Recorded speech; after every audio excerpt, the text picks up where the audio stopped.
show starts in 10, 9, 8, 7, 6, 5, 4, 3, 2, 1, go.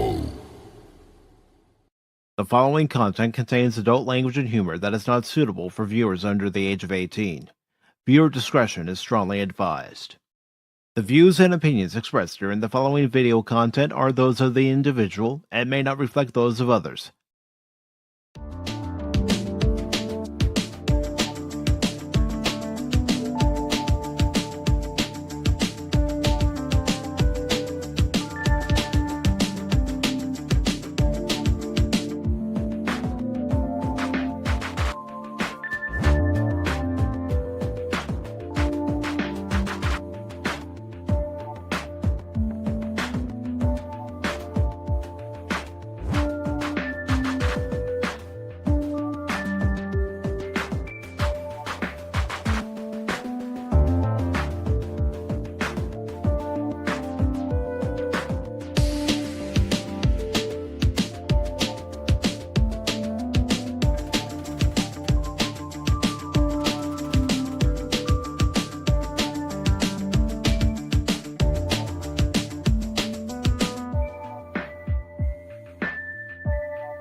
Good morning, good afternoon, good evening, and welcome one and all to this evening edition of your Sunday edition of Pacific414 Pop Talk, along with Baron Orman Tagge. I am your host, Mike, and today we have a few stories that we're briefly going to touch, and then other stories that we're going to go into a little bit more detail on.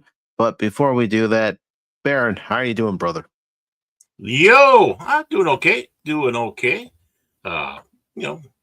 Just riding out. The cooler temperatures came sooner than later, and so I'm enjoying it.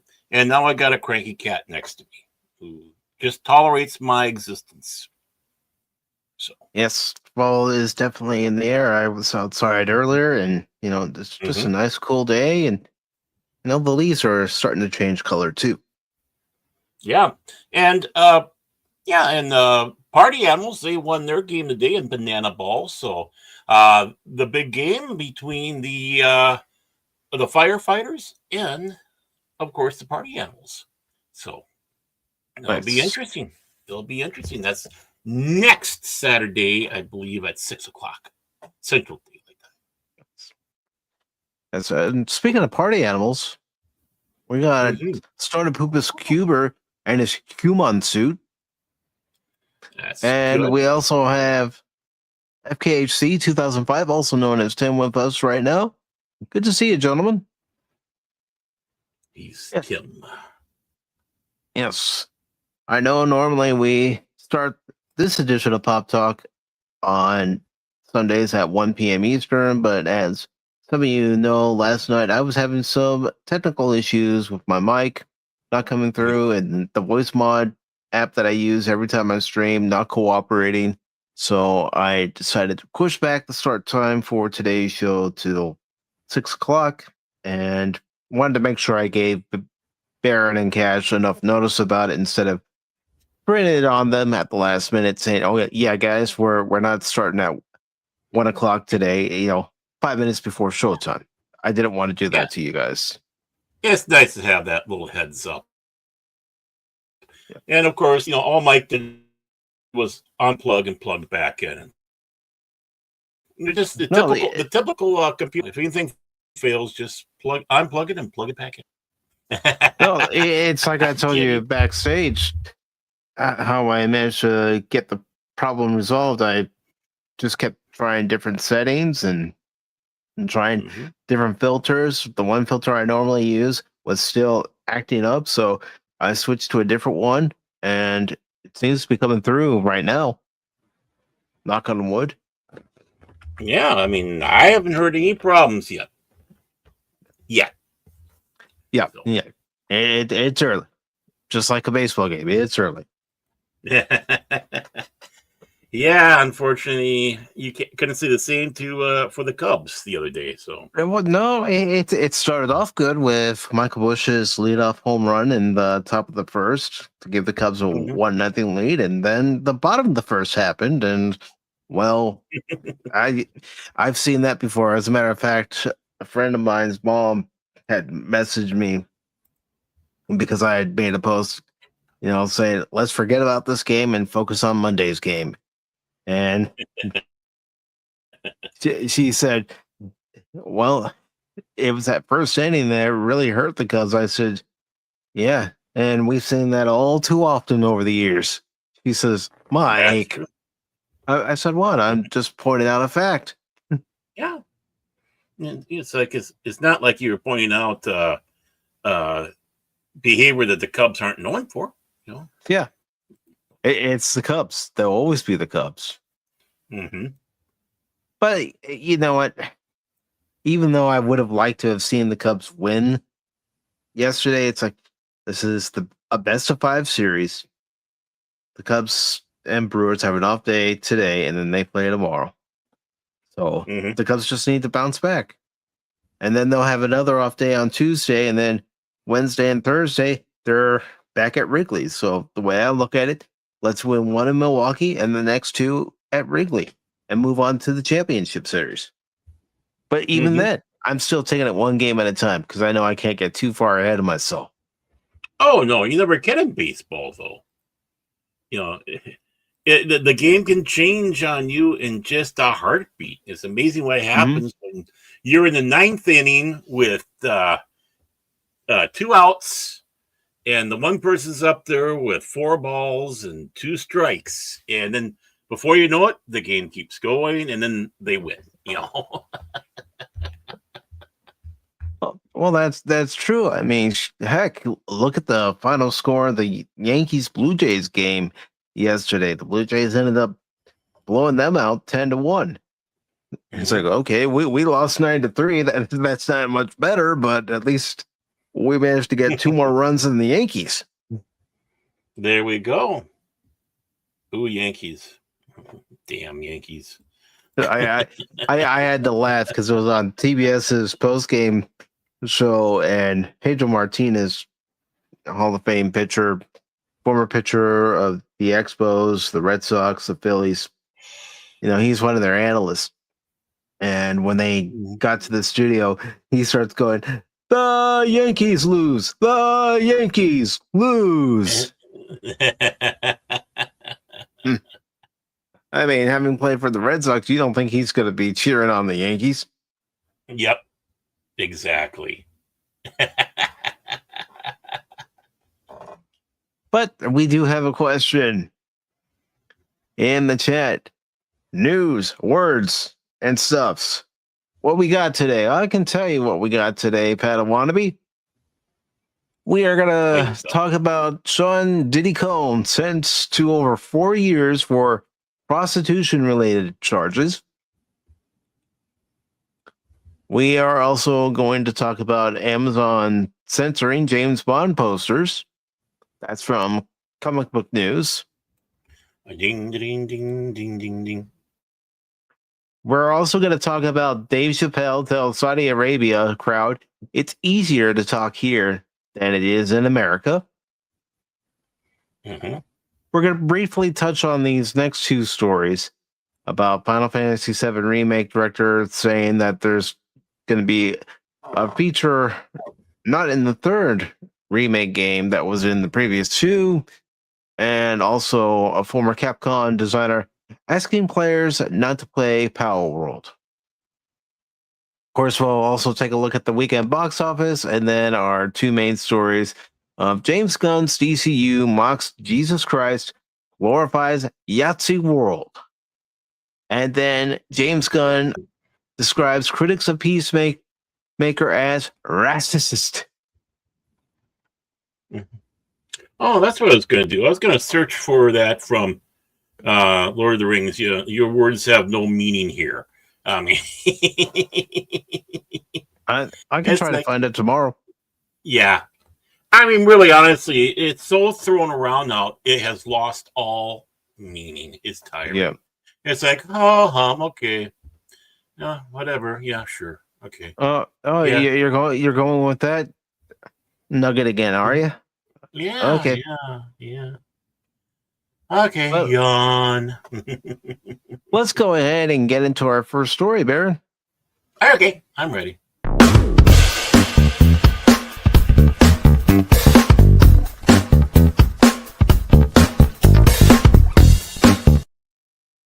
Boom, chicka, right. pow, pow. This comes from CBS News, and it says Sean Diddy Combs sentenced to over 4 years for prostitution-related charges. And this is by Alice Grainer, Ferris Tayos, and Emily May Spazer. I don't know. And wasn't there one more too? It's Carrie. Yeah, Carrie Carrie Brain. Hey, CBS, how many people do you need to write this? Well, they need 10 people in the writer's room to write Star Trek nowadays. Yeah. Yeah, don't they know they need to have 10 people to write fiction? Come on, CBS. Not that I'm saying the story is, but, CBS. Yeah. It says what to know about Sean Diddy Combs' sentencing. The judge on Friday ordered Sean Diddy Combs to serve 50 months in prison. Just over 4 years for 2 prostitution-related charges. Combs was also given 5 years of supervised release and a $500,000 fine. That's nothing to him. I was going to sit back and say 500,000? Come on. Combs was sentenced in federal court in New York City 3 months after he was convicted on 2 prostitution-related charges. He was acquitted on the more serious charges of sex trafficking and racketeering conspiracy. Prosecutors had requested a sentence of 11 years and 3 months in prison. Combs' lawyers argued that he should receive no more than 14 months, with credit for time already served since his arrest in September 2024.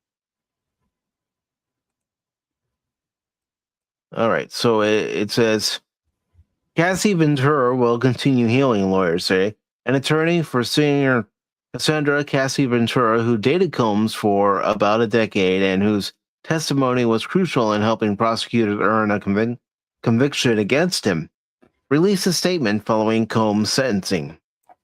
While nothing can undo the trauma caused by Combs, the sentence imposed today recognizes the impact of the serious offenses he committed. The statement reads, "We are confident that with the support of her family and friends, Miss Ventura will continue healing, knowing that her bravery and fortitude have been an inspiration to so many." And it says, Judge addresses Combs' victims. "We heard you." After delivering his sentencing, the judge said he wanted to speak to 2 women who testified against Combs. Senior Cassandra Cassie Ventura and a woman known by the pseudonym of Jane, telling them, "You've been through abuse many of us can't imagine. We heard you." Judge Aaron Remian said to them, "These horrible acts were made public. I know your families are proud of you, and your children, when they're old enough, will be proud of you for coming to court to tell the world what happened to you." And then it says about his 50-month prison sentence. The judge announced he is sentencing Combs to 50 months in prison, just over 4 years. He will receive credit for 13 months he has already spent behind bars. He was also given 5 years of supervised release and issued a $500,000 fine.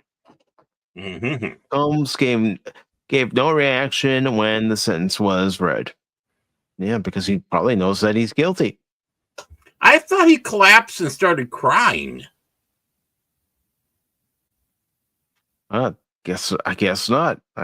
Because I saw those the artist depictions, the courtroom, sketch guys, and it looked like he was in kind of a duress because of it. But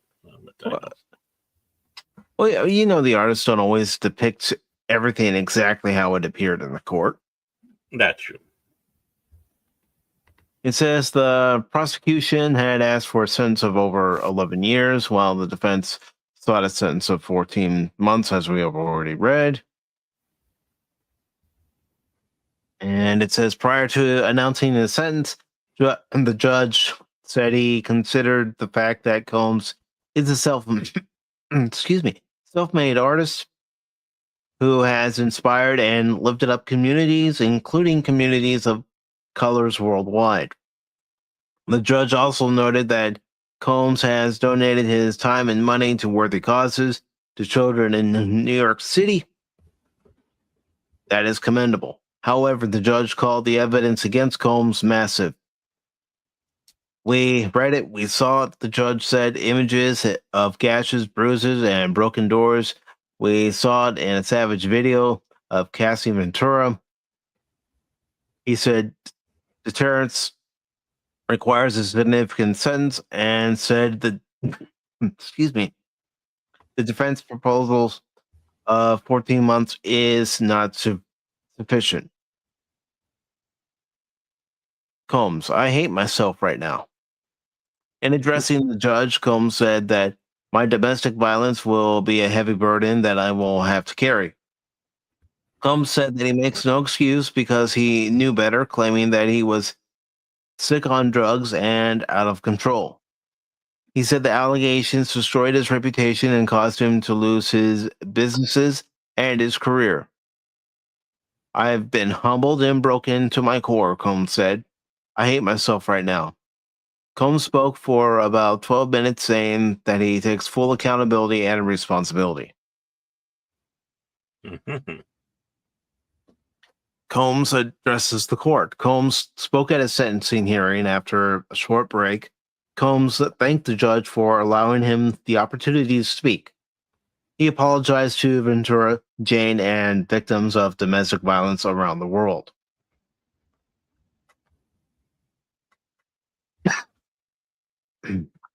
Combs also submitted a letter to the court where he described his jail experience and asked for the judge to order a shorter sentence so he could have another chance.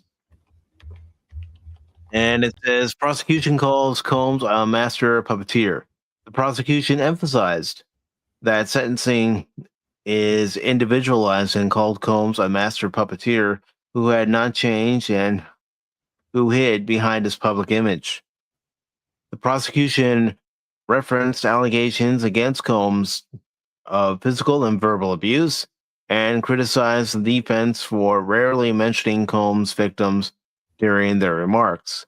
The prosecution also repeated that Mia did not speak because of a letter submitted by the defense calling her earlier testimony a lie. And Combs' pastor speaks at the sentencing hearing. Reverend Gary Johnson, Combs' pastor, spoke at the hearing and said he believed in redemption for the former mogul.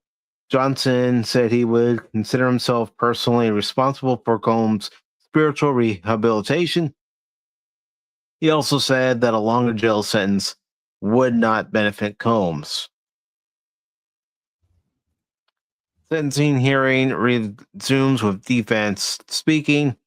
So this is basically a timetable of everything that went on. I'm not going to read the whole thing, but yeah, boring. Basically everything you know. Yeah. Remember when he called himself P Diddy? Now we know what the P stands for. Pimp Daddy. So he was one of those mega stars who thought he had a shield because of his stardom.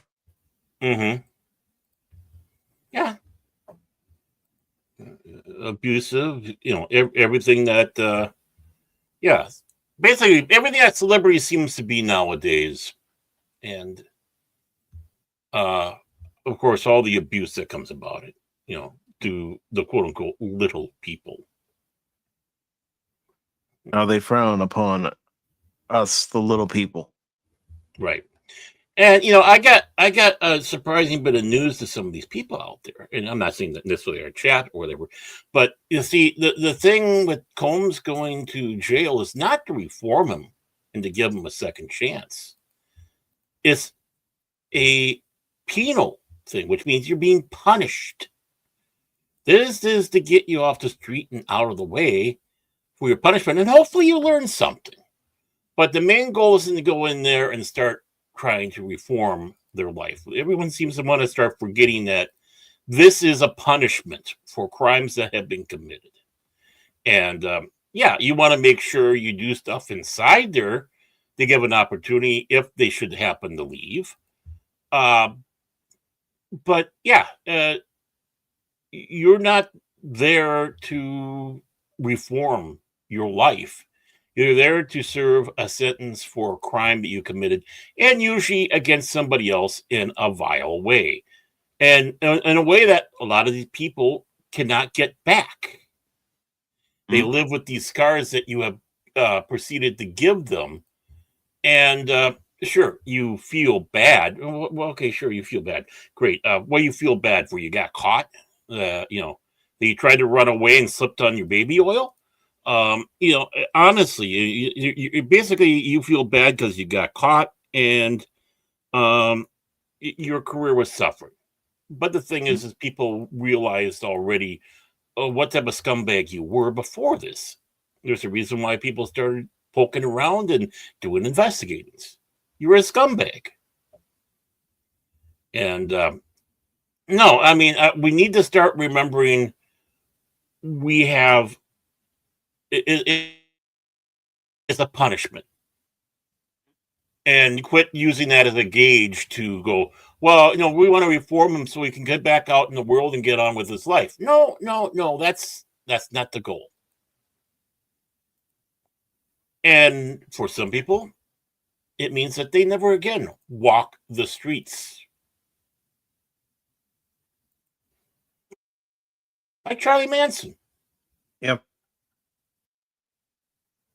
He was locked up behind bars for life, and he died in jail. He deserved to die in jail. Mm-hmm. Right. Even though he did not unalive anybody, his rhetoric in his family was the one that did it.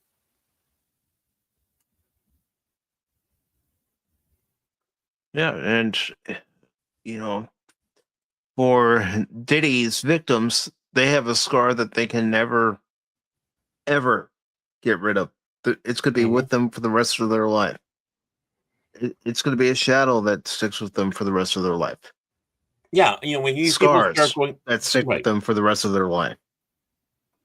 When these people are released, don't you think it's going to turn around and start affecting these victims yet again? Fears and a lot of stuff that they were trying to get over opening up. Yeah, I mean, I know this is going to sound whatever, but I don't care. We coddle those that are found guilty. Now, the important word is found, not the beforehand, because you're innocent until proven guilty. But we still want to seem to coddle them and feel bad for them. I don't. And people seem to want to sweep those that got victimized by these people to the side and not want to ever listen to them. It's like they're ignored. No one ever seems to want to listen to the victim anymore when there actually is an issue. Right. I mean, the young lady that Roman Polanski took advantage of at an underage time of her life. And, basically she doesn't want anything to do with all this stuff that's been going on, But, what does he do? He runs like a coward because, we're going to give some leniency. And so he runs off and never comes back to the United States. And all these stars who are bemoaning, oh, if he came back to the United States to get awards or whatever, he'd be arrested. Yeah, as he should be. As he should be. And thrown into jail. Those same stars kneel to him like he's a god. He's not a god. Right. No, exactly. I mean, I remember Walter Matthau was whining about that when he did the movie Pirates, which was a bomb. And of course, what was one of the biggest jokes that was coming out about that movie? He had Roman Polanski had to, he got a lifetime award. Well, not only that, the joke was that Roman Polanski made sure that the movie Pirates was PG-13 so he could take his date. I mean, that's where they had those, the reminders of what type of scumbag Roman Polanski is. But of course, we're being told by people like the late Walter Matthau and others, oh, this poor man, this poor creative genius. Yes, I understand. We've already brought up the name Charlie Manson. Let's go there. Sharon Tate, his wife that was unalived by the Manson family. But even then, that still does not give an excuse for what he did, as tragic as that was. Again, absolutely not. One young girl, now a woman, whose life was absolutely friggin' destroyed. We got to remember, he drugged her and then sodomized her. That's what he did, folks. That's what he was found guilty of. No ifs, ands, or buts. But, hey, we got to celebrate this man. This man's a genius. Let's give him Lifetime Achievement Awards and all these others. And we'll make sure we have a live feed if he ever has something so he doesn't get unjustly thrown into jail by this evil, horrible United States of America. Yeah. Obviously, Trump is behind it. Yeah, it's like, yeah, bite me. Yeah. That last bit was satire, by the way. I know it was. I'm just saying for other people out there. No, I don't believe that. But, that part, it was just a joke. But that's how ridiculous some of these people actually have gotten. But no, it sounded like there was a bunch of him and Hans why they didn't give him more years, and then bemoaning that about wanting to give more years. Well, judge, you have that authority. The judge could sentence him to a longer sentence. If the judge chose to. Yeah. But it's a judge in New York. Yeah. Well, doing the crocodile tears, sitting back, but you have to be a pretty goddamn soulless person to be able to look into the eyes of these victims and then spew that bullshit.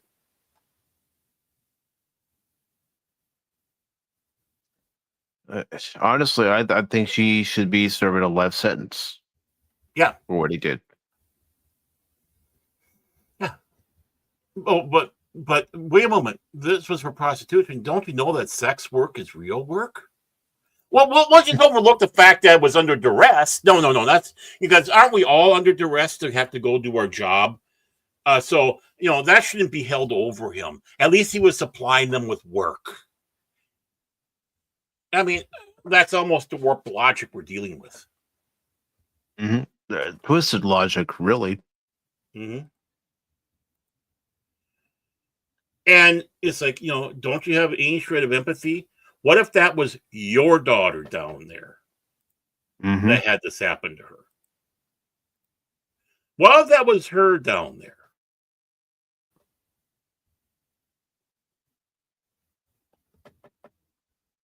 And take that into consideration. Unfortunately, monsters like him don't have sympathy or empathy for their victims. They view them as prey. Well, no, I'm talking about the judge. Oh, the judge is a piece of shit. Yeah, the judge is a monster just as much. I mean, honestly.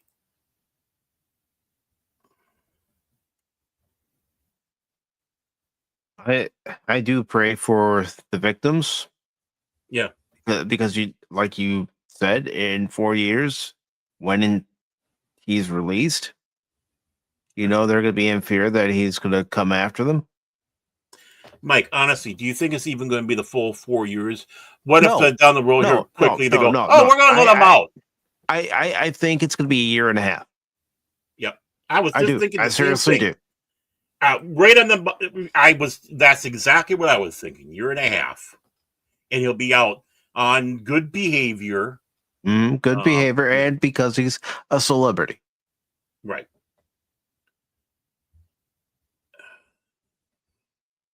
Yeah. I don't care who it is. You should serve the full sentence. Well, it's like Stephen Collins. Did he serve any time for what he did? Not that I recall. He should have. I know. A stain on Star Trek. Very true. And, of course, those that enjoyed the show Seventh Heaven. Exactly. And his wife. And his family. Ex-wife. Yeah. His ex-wife that, in family there that, it's like, well, because she turned him in. If I remember right. He found out about this and turned him in. And it's like, okay, I'm calling my lawyer. Basically cops first, lawyers next. She was in the miniseries VV Final Battle, and she was also in the television series. I got a mental block on her name, but she was the main female lead.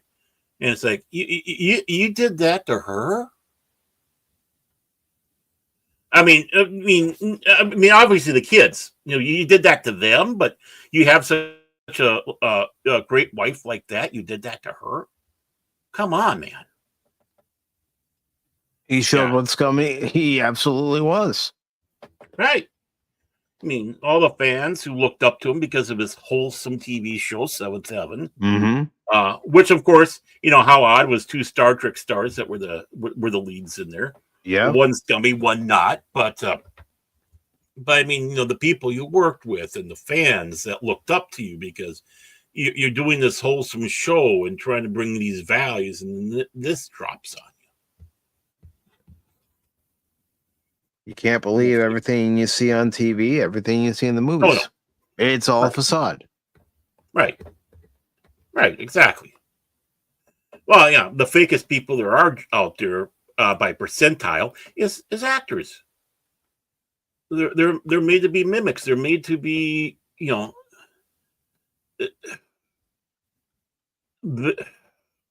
of the most disingenuous people. Thank God for those that aren't.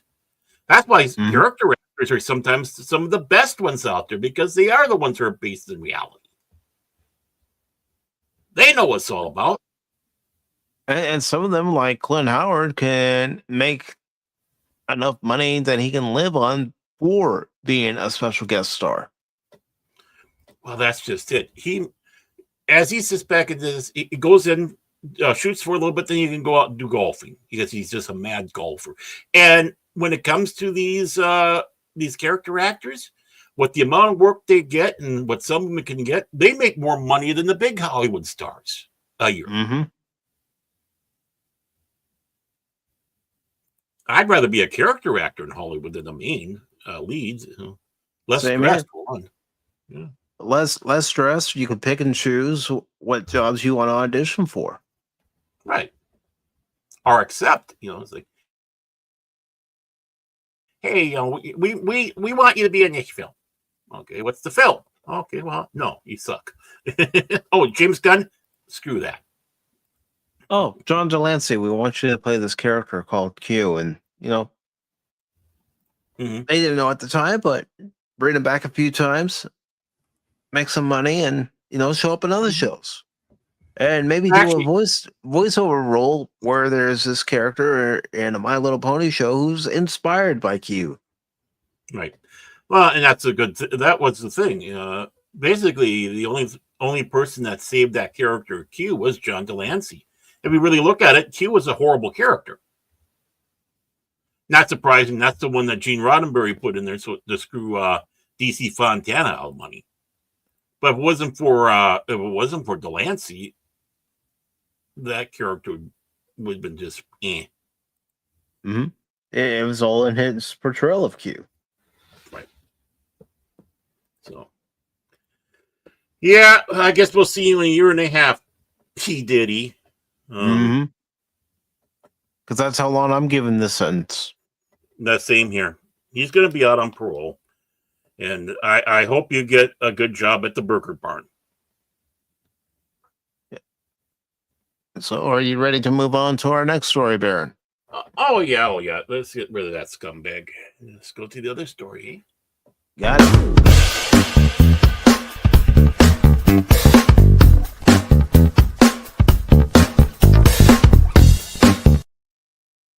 I feel like I got power today, man. I feel like I got power. Ultimate power? Ultimate power. We have this next story from Matt McGloin of Cosmic Book News that says Amazon censors James Bond posters, removes guns from 007's hands. Mm-hmm. This was posted on Friday, October 3rd, and it says Amazon is catching backlash again from 007 fans, this time for quietly editing out classic James Bond movie posters on Prime Video and removing Bond's guns. Posters sanitized. As shared by Spyhard's account on X, updated poster artwork for nearly every Bond film now omits Bond holding a gun. This includes posters for classics like Goldfinger, Thunderball, GoldenEye, and Skyfall, among others. The guns have simply been photoshopped out or through the use of AI. Welcome to the world where promoting James Bond 007 needs to be done without his sidearm, one fan wrote in response. It just looks stupid. Hey, I mean, at least he still has the shoulder holster on Spectre. Hey, what's that on there if he doesn't have a gun? What's that he's got there? Oh, it's a purse. It's an underarm purse. That's what it is. Yeah. I mean, look at Pierce Brosnan's hands. He's not even in a full clenched fist. You can tell he was supposed to be holding something there. Mm-hmm. And the hands are looking mighty effed up, too. Yeah. I mean, I was looking at Sean Connery's. Look at them. Yep. Mm-hmm. Jeez. PC culture. I mean, yeah, I know recent events. I understand that.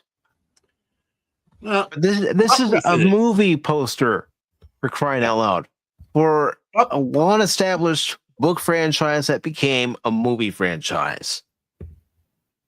To sound completely insensitive, I don't mean to, but I will. Fuck recent things. This is James Bond. He's been around for over, in the films, 60 years now, right? Some of the most iconic posters. And I'm not just talking about Bond posters. I'm talking about posters. Like you have Moonraker, and he's in the space suit, and he's pointing the gun at the viewer, the person who's looking at the poster, with all that's going on about the movie, the space station, stuff like that. Or even For Your Eyes Only, again, the same kind of pose, somewhat, looking through the legs of the young lady, who was actually photoshopped from several ladies, but that's beside the point. But I mean, that's what you've come to expect. This is not James Bond Peace Corps. This is James Bond, nasty, mean, misogynistic, ruthless, cold-hearted. Does what he needs to do to get the job done. Yeah, hence the 00. He'll pretend to be your friend, then the next moment, if you're the threat, well, bye-bye. Yeah, and the thing is, he was based off of the real 007. Yes, there was a 007 in British security under Queen Elizabeth I. The man's name was John Dee.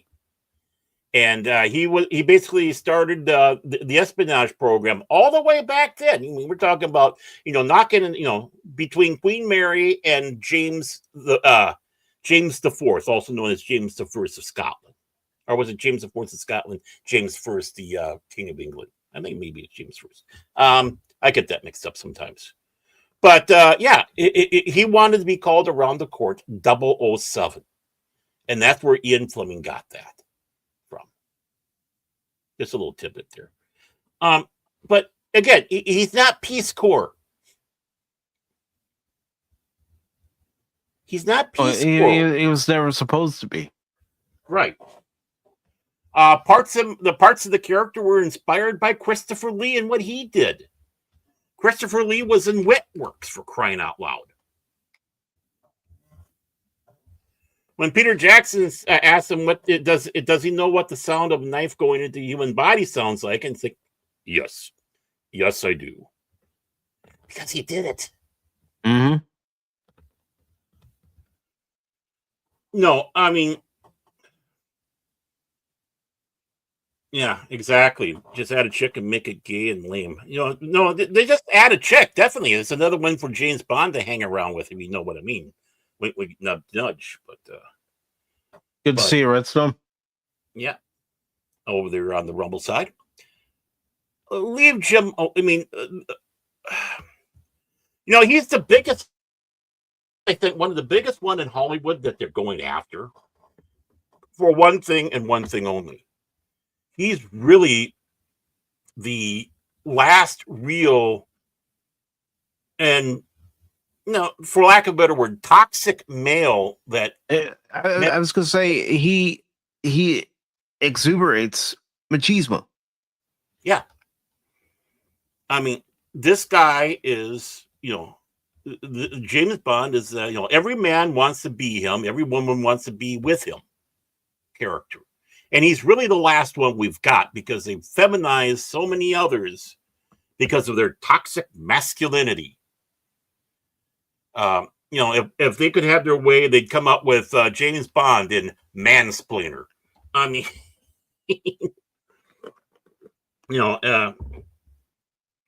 and of course, it's a concept. Oh, we're going to have to change the books. We're going to go in and do changes and corrections, quote unquote, in the books now, so they're not so bondish. And then it's not Ian Fleming's work if you're changing it, right, without his permission. And now we got this. It's like, it does. It's like this is why people don't have hope for another Bond film coming up from these Hunyucks, because of shit like this. And Dylan Mulvaney. Yeah, that's who they're going to get to play Bond now, is Dylan Mulvaney. God help us. Yeah, well, there's probably less what to. Oh no, Shitty Gotcha. It's going to be Shitty Gotcha. Now that he's been banned from Doctor Who, they can work his magic there on James Bond, prancing around in his dress. I mean, leave it alone. We know it's a fantasy. We understand that. We're not being deceived. Jane Bond. No, Karen Bond. It's Karen. I'm a secret agent. You better give me all the information now. Yeah. I want to see your manager. No, we know that. I don't think you can really trace anything to an individual running around shooting up a place because they thought they were James freaking Bond. It's more the fact that they might have fallen off the second story of a house trying to look through the window, trying to spy in because they thought they were James freaking Bond. But there's probably enough guys that were in bars that got slapped across the face, drinks poured on them, both kicked in the balls because they thought they were James freaking Bond, and the girl that they're trying to make bouncers grabbing him and throwing them out the door, and Yeah, which was probably the best thing to happen because they had to save him from the woman that was doing the slapping, the scratching, the pouring the drinks over. I mean, those were the dangers of trying to emulate James Bond, not going out there and shooting up a place. So it's like it has no connection with quote unquote recent things that's happened. Natural born killers, yeah. Mm-hmm. Not James Bond.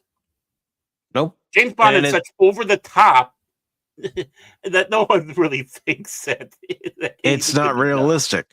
Right. It's escapism.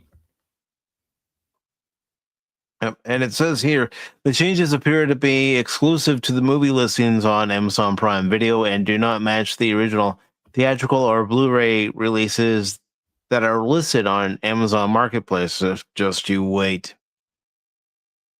They'll change that too. Yeah, no, we're not done yet. Everything he touches turns to excitement. Gold finger, gold member.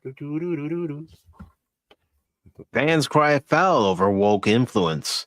The edit has reignited concerns among longtime fans that Amazon's ownership of the Bond franchise may lead to a woke overhaul of the character. Yeah, they're already trying to do it. Yeah. These are the incremental steps that they're getting, and they're not understanding that. Listen to the crowd. Many see this as another attempt to sanitize the iconic spy for modern sensitivities. Screw modern sensitivities. It's James Bond. Enjoy it for what it is. Mm-hmm. Especially as guns have always been part of Bond's persona going back to 1962's Dr. No. Yeah, his BPK.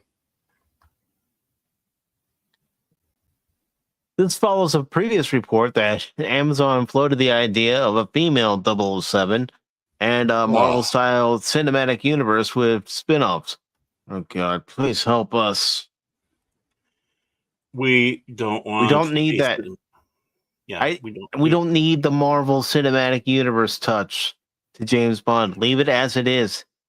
Right. Oh, you see, you got to watch this film and go through all the credit scenes to understand what's going to happen in this film. And you need to go through that, watch that film, and go through all the cinematic scenes to understand what's going on. And read this Bond book that wasn't written by Ian Fleming, but somebody else who doesn't understand the character in order to know what's happening in the sequel. Yeah. I mean, if that's the case, there was a guy who wrote several Bond books with permission from the Fleming and all that to kind of continue on the stories and such, which has mixed reaction from Bond fans. But at least the guy was trying to do Bond, James Bond, and with permission. So it says, while longtime Bond producer Barbara Broccoli reportedly shut those plans down, it's unclear if her influence remains, especially after recent reports suggest Jeff Bezos had her removed from creative control. I think Jeff Bezos' dick rocket is getting too much of him. Well, I mean, look at him. He looks like a poor man's James Bond villain. He's got envy. He's got envy, if you know what I mean. Anyone who makes a penis rocket like that has, insecurities. He makes Dr. Evil look good, and Dr. Evil's just a spoof of Dr. No. Right. Yeah. It says, however, recent reports have said Bond will be played by a younger male British actor, but that doesn't leave out the possibility of a race swap.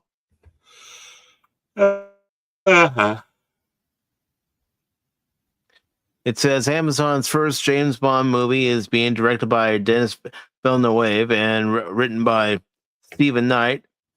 Tanya Lapointe, Villeneuve's wife and producing partner, is executive producing, with Amy Pascal and David Heyman producing.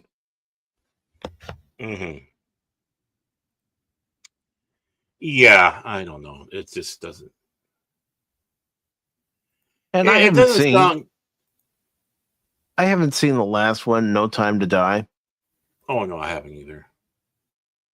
Actually, the last one I saw, it was mixed reaction. Yeah. The last one I saw was Skyfall, and that was actually in the theater with the long suffering. Yeah. It was great to see Albert Finney in one last role. Mm-hmm. Too bad they weren't able to get Sean Connery to play that part. That would have been nice. They wanted to, but Sean Connery was completely and utterly 100% retired. I am not coming back. Even for a James Bond film. Right. After the League of Extraordinary Gentlemen, he said, "That's it, I'm out of here." So obviously that film destroyed him in some fashion. Hmm.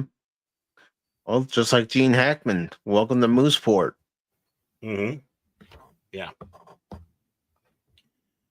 And Padawannabe is absolutely right. That's why characters like that, we love making fun of our heroes like that. It's good-natured fun. Austin Power, Archer, they're good-natured fun to all that. And if you feminize James Bond, well, then you might as well just have a show called Figgis. Not Archer. I mean, James Bond in some ways is an absurd character, and not in a bad way. It just the situations that you see throughout it is just absolutely absurd. Is not realistic. Everything that's going on. It's like, yeah, I mean, this is hyper fantasy, hyper male fantasy, nonetheless. Even with the different gadgets too, Baron. Think about it. Mm-hmm. Oh yeah, I mean, when they're having some of these gadgets out in the 60s, that wouldn't be seeing the light of day for at least another 10, 20 years. But that was the fun about it. It was his toys. That kind of had that science fiction element to it. Mm-hmm. Or shall I say science fantasy, but again, things did come true. When he had his cufflink lasers. Cufflink lasers, right? What was that in? Was that in one of the early? I can't remember which one it was in. Yeah, I think it was with the freaking shocks with laser beams. No, I don't know which one it was, but I think it was a Sean Connery one. But it's like how ridiculous it was for that era. Mm-hmm. And I think the biggest revolutionary thing you could do to restart this whole franchise is to go back to the 60s with it. Start fresh and run with it. Let's have James Bond turn into a period piece. Yeah, I mean, you had Russians involved and stuff like that, but the big guy was Smersh. I mean, just that name alone, Smersh. What a ridiculous name! But a good name for a villain. Right. I mean, how Get Smart? I mean, how could Get Smart not just take that and run with it? Control versus chaos. Right there, control, chaos. I mean, Mel Brooks and Buck Henry were just absolutely comedic geniuses when it came to their spoof. And of course, how Maxwell Smart was. Not so smart, but that's beside the point. All those jokes get lost if you take away the essence of James Bond. Mm-hmm. And of course, you mentioned Get Smart. Well, Don Adams would go on to voice Inspector Gadget, who in himself was a spoof of Get Smart. Right. Mm-hmm. Of course, we can't forget Tennessee Tuxedo, but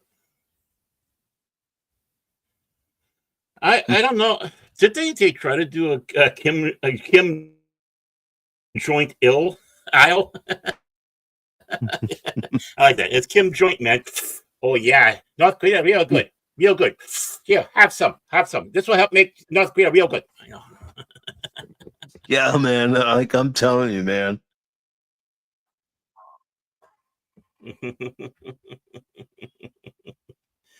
Perfect name, though. I mean, Kim Joint. I mean, hey, there you go. That could be that one of the next villains for the next awesome Powers movie. Kim Joint. I'd like you to meet our new arch villain, Kim Joint Il.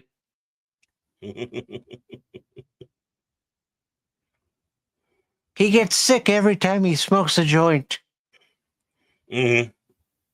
I know that's the worst Dr. Evil impression, but you get what I'm trying to say. Yeah. I get what you're trying to say, but no, again, ridiculousness. Amazon, just go in the corner, touch grass at Amazon, because I don't know. Amazon, make sure Now, that your customers get their packages when they're supposed to. When you say that they're going to arrive, that's what they should be focusing on. See, what I think it is, I think it's silicone poisoning he's getting every time from sucking on his wife's titties, fake titties. I think that's what it is.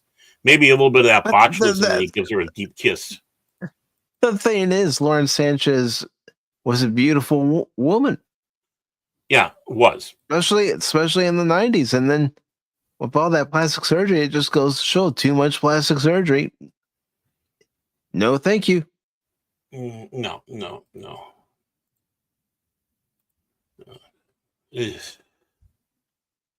But I guess that's how. Yeah, I guess that's how he likes his woman. He likes his women like his life, fake. You know? Yeah, like that last launch with Katy Perry and the Dingbats calling themselves astronauts, Gil King. Yeah. Well, yeah, they were astronauts. Knots. Yeah.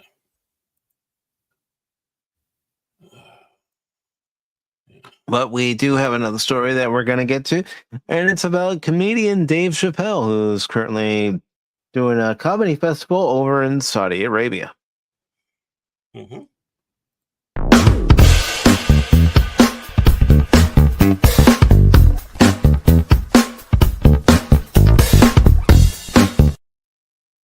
And not just him either. There's a bunch of them that went over there. Oh yeah. They're all getting heat. Yeah. Oh yeah. Dave Chappelle tells Saudi Arabia crowd it's easier to talk here than it is in America. Let's find out exactly what he said before we start attacking him. I don't think there's going to be much attacking. I think I know where he's coming from, but let's hear the story first. I don't want to get ahead of myself. There might be sarcasm, because he's known for his sarcasm. Yeah, he is. Yeah. In presenting an almost textbook case of you do not, under any circumstances, gotta hand it to them, comedian Dave Chappelle told attendees of the recent Riyadh Comedy Festival that it's easier to talk about one's opinions in Saudi Arabia than it is in America. Riyadh. Close enough. A nearly 2-week comedy festival currently running from September 26th to October 9th. Okay, folks, you can still go. Get your tickets. The Riyadh Comedy Festival bills itself as the world's largest comedy festival, with this year's lineup of over 50 global stand-up legends set to feature such notable performers as Wayne Brady, Bill Burr, Tom Segura, Chris Tucker, and of course, Chappelle. At one point during his set, per a recap provided firsthand by the New York Times, Ismail Nar, Chappelle turned his attention to one of the most regularly discussed topics, freedom of speech, in doing so praising the Middle Eastern kingdom as less restrictive than the current American zeitgeist. Right now in America, they say that if you talk about Charlie Kirk, that you'll get canceled, he said. I don't know if that's true, but I'm going to find out. And it says, Nar did not provide any details on what Chappelle said specifically about Kirk. Again, it's the lamestream media leaving out information. Right. You need the context in how the joke was said. Exactly. Without the context, you can take what he said out of proportion, which is what the media likes to do. They like to stir the pot. They like to start the fire and then walk away. And blame everybody else. I wish I knew, Angry Canadian, but it's good to see you, and I hope you're doing well. And I've got something up in the right-hand corner, something that Angry Canadian did for me, and yeah, I noticed that. I just added a background to it so it would show up a little bit more prominently. It gave me dizzy. Thanks, Canadian. Thank you, Angry Canadian. I'm getting motion sickness watching that. Around. As only you would. As only you would. That's true. That's true. It says later Chappelle would opine, it's easier to talk here than it is in America, to which he was reportedly met with whoops, cheers, and applause from the 60,000 strong crowd. Hitting the subject again as he wrapped up his set, the comedian jokingly admitted that he was concerned about returning to the United States, especially in light of his ongoing criticism of Israel's human rights violations in Gaza. They're going to do something to me so that I can't say what I want to say, he joked, going on to promise his fans that he'd use a secret code word to let them know if he had been compromised by the U.S. government. It's got to be something I would never say in practice, so if I actually say it, you'll know never to listen to anything else I say after that. Here's the phrase. I stand with Israel. I don't find that funny. No. And I understand he's trying to play to the crowd over there, but I don't find that funny at all. Admittedly, go ahead. I stand with Pop Talk. Admittedly, Chappelle's extreme criticisms toward the American government hold some weight, especially as after the Biden administration directly requested Google to suppress certain YouTube content, Trump continues to light fire to the Constitution, ignoring such principles as the division of power between three co-equal branches of the government and the right for all persons to receive due process when accused of a crime. Did he receive due process? I don't think so. I don't think so. The minds were made up when he was brought to court in order to take petty revenge against his political opponents. Well, what did they do, huh? What did they do during the last 4 years? Baron. Do you think of a couple of things? I mean, the United States is so oppressive.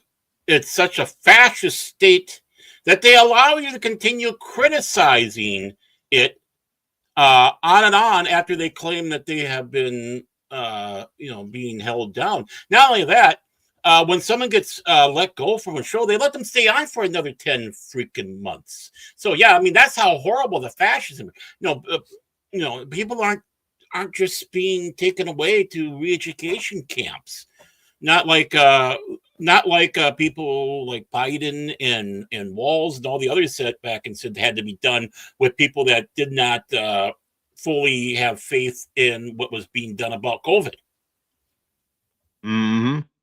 The shunning, the reporting your neighbors into the government. You're not vaxxed? I'm going to report you. Yeah. Here's your card to show that you've been given the booster shot. Papers, please. Yeah. Papers. Yes. Show us the papers. The papers. You have your papers. Show us the papers. Right. Oh, let us tear gas you, even though you're standing on your front porch, far away from the street. Let us tear gas you because you dare stand on your porch outside. Yeah. I see that happening all the time here. Oh, yeah, I'm seeing people being dragged. I just saw Jimmy Kimmel get dragged off to the prison internment camps. My God. And every time that Colbert goes on stage, there is the political officer right behind him with a Luger to his head saying, "You will go by the script. If you do not go by script, we will make sure we do painting with your head."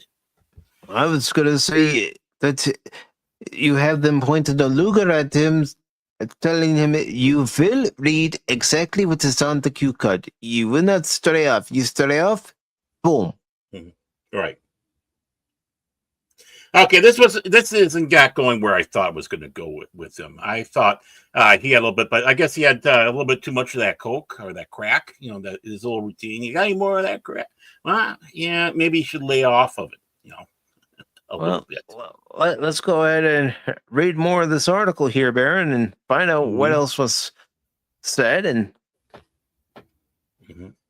And the article says he's also got a point about Kirk bizarrely becoming a taboo target of criticism, as many of those who once decreed the entire concept of cancel culture have become gleefully at the chance to punish not just those who celebrated his recent killing, but also anyone who was posthumously criticized him, as seen in the creation of the Cancel the Hate app and the Charlie Kirk murders database, as well as the Trump administration's attempted intimidation of Jimmy Kimmel over his assertion that we hit some new lows over the weekend with the MAGA gang trying to characterize this kid who killed Charlie Kirk as anything other than one of them, and doing everything they can to score political points. It's because the left has been gaslighting one side and one side only. And not only that, Jimmy Kimmel got in trouble for knowingly lying. He lied through his fucking teeth up there, knowing that it was because it was already 2-day-old information. He knew he was lying when he was sitting back saying that the shooter was on our quote-unquote our side, MAGA side, when it was absolutely proven already that it wasn't. So he was out there slandering. That's what he got in trouble with. That's what's protected by the First Amendment. Get your fucking lies right there, you lying pieces of shit. Also, this is not cancel culture. Cancel culture is where you go back and dig 10, 20, or in the case Paula Deen 30 years ago, and find out that she said the dreaded N-word at one time. So you take everything away from her. Her show, everything. Or what about James Gunn? A 10-year-old tweet, 12-year-old tweet, whatever it was. Right. They basically scrutinized him when they found that out, but then Hollywood, as it usually does, welcomes him back in with open arms. Right. Well, he was defended by the entire cast, including Chris Pratt. Right? He didn't think this was right. No. That's cancel culture. What's happening, people like Jimmy Kimmel and all that, well, that is FAFO. You can say what you want, but it doesn't mean you're not going to have repercussions from it. And when you go out there and piss off about half the fucking nation, you're going to have repercussions. All because you want to sit back and be a smarmy asshole. That's what it was. Not censorship. In fact, not allowing people to sit back and go after Jimmy Kimmel would be censorship. Colbert is not suffering censorship. No, Jimmy Kimmel was never his show. Mm-hmm. In the case of Colbert, his show cost too much to make, and CBS is cutting back. Right. Kimmel was told not to say certain things. He ignored what his bosses told him to do, and he got punished. And he may have had a rating surge when he came back, but it was short lived. One night, because you know why? Everybody was curious. What's he going to say? It's good for him. And now his ratings are even lower. Yep. So Disney, you should have just kept the guy off the air. Yeah. Good job, Disney. Well, no, wonderful. Jimmy Kimmel's going to be let go eventually here. Because again, but the thing is, he's not censored. I mean, he was on Sarah Silverman's podcast, and all he can do is just go out there and hook up a little camera to his computer, and he can just go out there. I mean, what's her name that was on NBC? Joy Reid. I mean, that's what she did. She got let go from MSDNC, and she's out there shooting her mouth off. But I'm sure the constant thing about being censored, if you're truly being censored, you wouldn't be able to do that. Exactly. You would be completely and totally shut down. Enough of this censorship bullshit lie.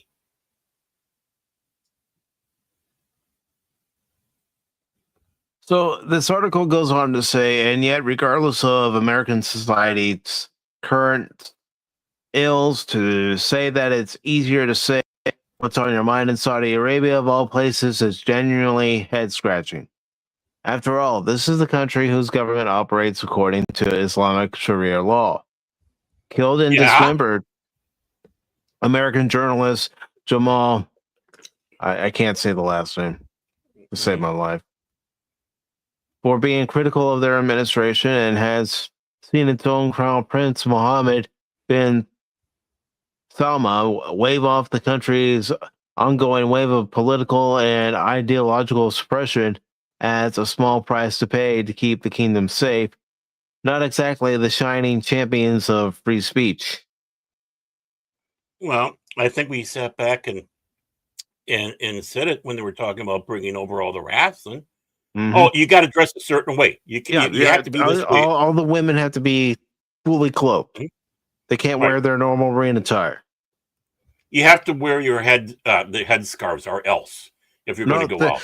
They're not requiring them to wear the headscarves, but they I'm talking about in public. Women, just in general, and women in public have to go out and wear it, or you could find yourself in trouble. And try to sit back and see you're gay. Go on out there. Go kissing your boyfriend or your girlfriend. Try pulling this out. Well, of course, you're not going to go and do that over there because you know what's going to happen. It's different rules over there. Right. Yeah. Don't tell me about.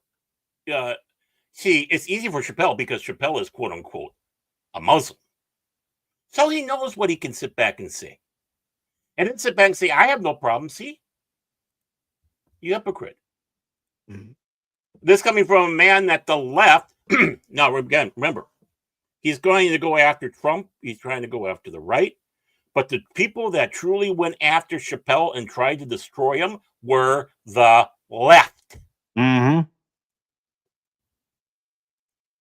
Just like George Takei, especially when he came back for his first Netflix show, and everybody who enjoyed it praised it. Everybody who thought it was offensive said exactly that.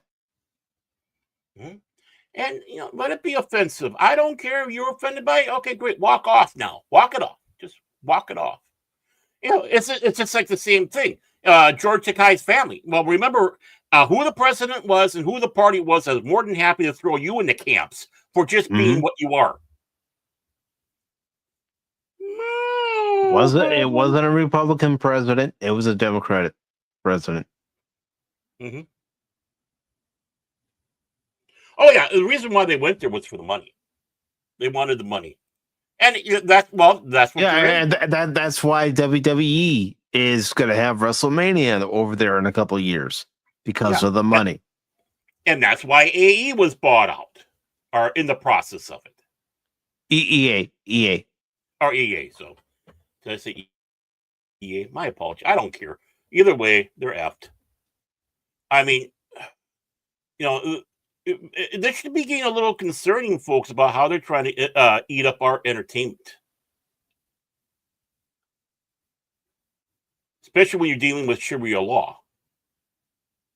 Censorship. And we've seen. That's what we're seeing is censorship. Well, not only that, murder in the name of honor. When you have fathers killing their daughters for honor because they feel that they're too Americanized and they are an embarrassment to Islam and in violation of Islam. Boom. And of course, we can't do this in a regular American court. We have to have our special Sharia law court in Detroit. It's like, no, we only have one court here. Mm-hmm. And she's governed by a lady who wears a blindfold. Because justice is blind. It's supposed to be about what the situation is, not who you are. Mm-hmm. So Chappelle, I mean, I don't know. I suppose we're coming to the yeah. We are near the end here. Yeah. So Dave Chappelle, just shove it up your ass. Oh yeah, you know what, Dave Chappelle, you're good at wanting to have drugs. What's going to happen when they catch you doing drugs over there? And it says, while yes, Chappelle was likely being hyperbolic or laughs, and no, there shouldn't be any restrictions on what he can't say. One wonders if this joke plays the same with Saudi Arabians, in particular their government, as it does Americans. In other words, those in the U.S. may take the ridiculous comparison as just that, but the chest-puffing Saudi Arabian government may take it as both an endorsement of their authoritarian rule and another useful instance of an artist whitewashing their crimes. It's tough to say, but either way, the Riyadh Comedy Festival is set to run for one more week, at least at the time of this article. Yeah, I have no doubt he was playing it for laughs, but I also believe there was some truth in what he was saying, at least to try to get the crowd on his side. And the thing is, he doesn't even need to do that. No. But then again, those of us who seen what Dave Chappelle has done through the years for his entertainment can't do most of the material over there. No. It's illegal. I mean, look, you got Chris Tucker. Mm-hmm. You got Bill Burr. Yeah, that's waffle. You got Fluffy. Yeah, Fluffy's over there. He's pretty good. I don't know what he's going to do to entertain them over there, but I mean, I can understand he wants some money. They're paying a lot of money. Mm-hmm. I mean,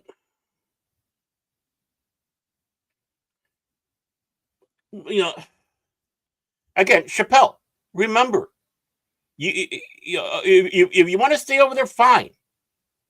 But if you want to come back to America, you have to start remembering whose hand you're biting, and you have to remember who's the ones that were the ones trying to destroy you. Unless you want to get in their good graces. I don't know if anybody in the United States has gotten in trouble for going out there and criticizing Israel, making jokes about Israel, being completely, utterly vile about Israel. Not that I've heard. And it took a hell of a lot for them to go after those that were attacking Jewish students on colleges and universities. And they were doing it with remorse.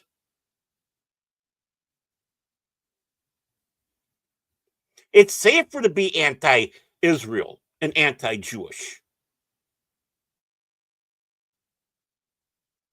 in the United States, as well as other places.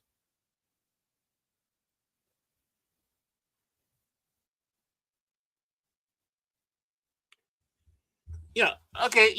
Show. Okay, Chappelle, show us how accepting and how free you are over there to tell jokes.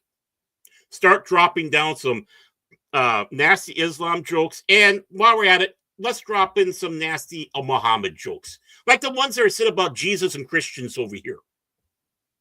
Mm-hmm. Like things that Jimmy Kimmel. The moment any of these other comedians say a joke about Muhammad, they're dead. That's the truth. They would be dead. Yeah. No. Go out there and start doing the jokes about how Muhammad had a hard time on his wedding night because it was either him being a map or him going to the goat. See how long you'd be on that stage for after saying that joke. You wouldn't even be on that stage anymore, Baron. You'd be dragged off that stage so quick you wouldn't even know what happened to you. Right. Because they had their security, quote unquote, secret security, secret service, whatever it is that they call it over there, all primed and ready to go. Now, over here, you can do it. You can say all the most vile stuff about Jesus Christ you want over here. In fact, we're going to be talking about that later on. Yeah, we are. But, you can. But, you're not being dragged off to jail. You're not being sent off to be executed or stoned in the streets. Back when the last temptation of Christ came out, people thought it was so... Okay, you do that. People thought it was so horrible because people were actually out there protesting in front of the theaters about this. They thought it was blasphemous, and they thought it was just being mocking of Jesus Christ. No, Martin Scorsese being a failed altar boy that he was. Actually, I think he was a failed priest. He wanted to be a priest, but couldn't make it. But that was the big thing. It's like, oh my God, those horrible radical Catholics and Christians were out there protesting. Oh my God, I felt so unsafe. Meanwhile, you had Salman Rushdie hiding for almost decades, because of the satanic verses, and because he happened to be, I can't remember, was he Iranian or what? I think he was Iranian, or is he still alive? But an atheist, and the Ayatollah Khomeini, the original, put the fatwa out on him that anybody who finds him, off him. You do it for Allah. And right to the point, remember a guy by the name of Cat Stevens, Mr. fucking Peace Train, now by the name of Yusuf Islam? Yeah, he was all for that. Okay, great. Thank you, Mr. Peace Train.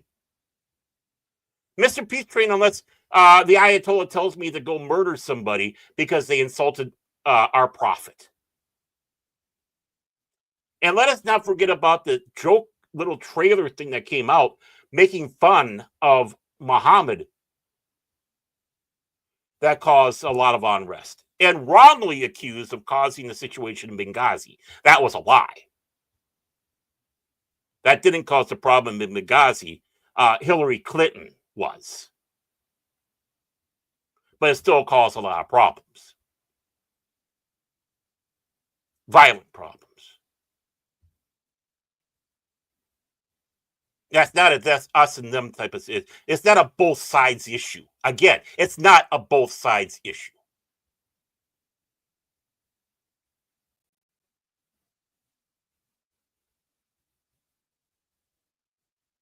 And we have to remember that. Just like the word racist has no meaning anymore.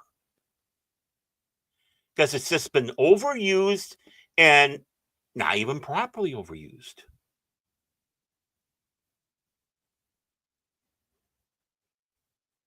When you go out and say that, and worn out.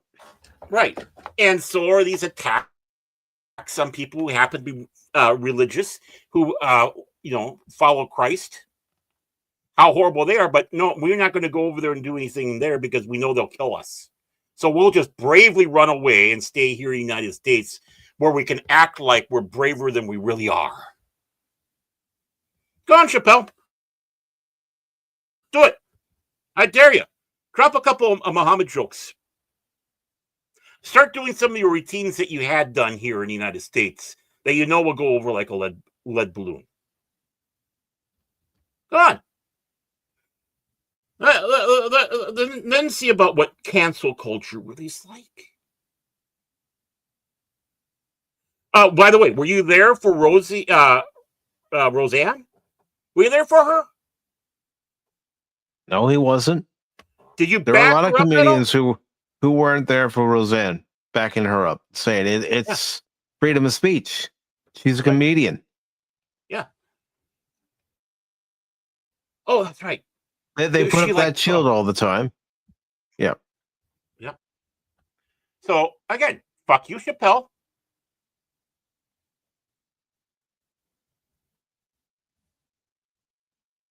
You're worthless and you're a liar.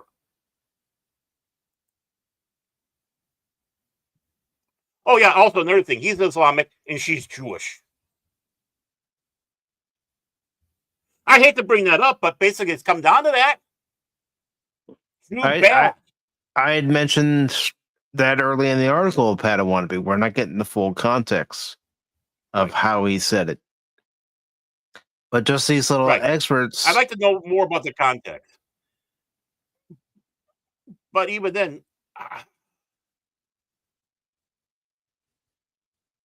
again, there better be, because if he's going to come back to the United States after doing that bullshit, he better get on his knees. It's this country where he's made a lot of money. Well, again, made a name for himself. It's the same old fucking cowardly thing. I'm going to go to another country and trash my country. That's what the Dixie Slits did, and that's what destroyed them. They did it to themselves. Not the quote-unquote evil right bush lovers out there. No. It was because they went to London and was trashing. And it's like, hey, you know what? If it's in our house, go right at it. The moment you leave this house, you shut up. This is our stuff. Don't bring that dirty laundry out there. Chappelle, you just did that. I don't want someone coming over from another country and then trying to do the same thing, where they're going to trash the country they live in.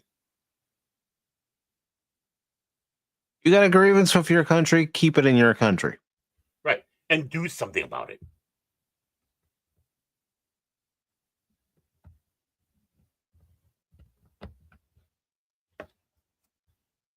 Right? It'd be like me going over there and shooting my mouth off. It's like, well, first of all, I'm not a citizen in your country. Why am I talking? When I was over there for the 94 Olympics at that time, the lovely indoctrinating bunch of morons called Greenpeace, who don't know their assholes from a hole in the ground, were protesting and calling Norway all these horrible names because they quote unquote whaled off the coast of Norway. Well, that sounds horrible, right? But except for one thing, just like sharks, there's many species of whale. Not everything's a humpback whale. Not all of them are endangered. Norway hunted off the coast a certain type of whale that wasn't endangered, and they're culling the herd so they don't get overpopulated to cause issues. But you say the magic fucking word, and all of a sudden people start drooling like like sitting in the back of a short bus. Take care, Wolvie. And one of the girls over there asked me, what do you think about all this with Greenpeace and whales? And I just turned to her and I sat back and said, these are your waters. Scandinavians, particularly in this case, Norwegians, have been fishermen for how long? They've been people of the sea for how long? They know their waters. They know it intimately. They know how to take care of things. Norway is one of the cleanest countries in the world. You can go up into the mountains and drink from the streams. without having to do anything to it. That's how pure the water is. Mm-hmm. Where we have to boil water or use some sort of filter, or we'll have the shits all night. Right? And that's what I told her. It's your country, not mine. This is exactly what I said back in 1994, and I still mean it today. Well, it's how I feel. If I go to another country, I better not run my mouth off about that country because I'm not a citizen in that country. I don't experience the daily life over in that country. I don't have a right to criticize that country. This country, as a taxpayer and a voter, yeah, I'm going to criticize it to high heaven. Oh, hell yeah. You know, the only good thing France has done in the last 60 years was sinking the Rainbow Warrior.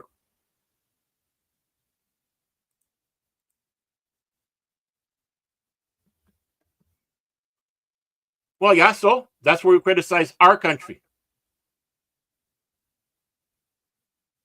Again, that's us. Mm-hmm. Basically, that's a superfluous statement. Again, very superfluous to this. Our nation, we go after it. And we have.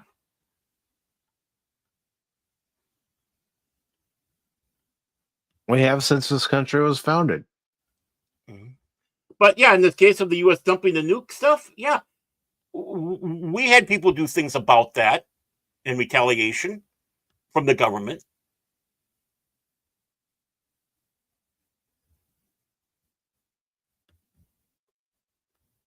UNC. Who's UNC? I don't know. UNIVAC? I don't know.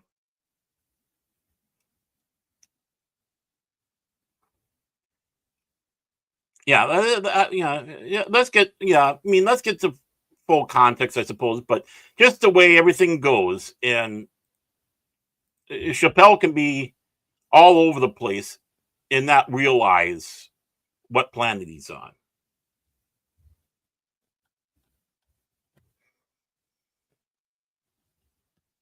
But he should remember, he was the one that was gone after, and who were the ones that did it to him? The news media went after him, especially after he quit the Chappelle show on Comedy Central. And basically, the left is the one that went after him.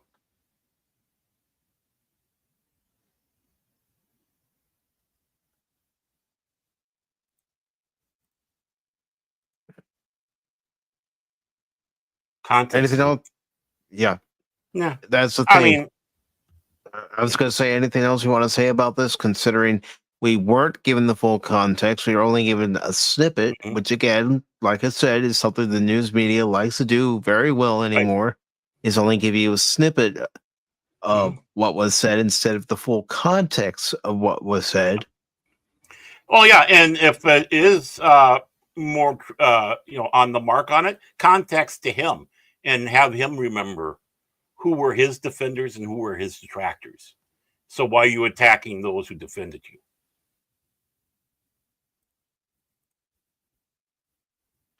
Yeah, you're right, Pre-Rock. That's exactly what I said. The loony left did.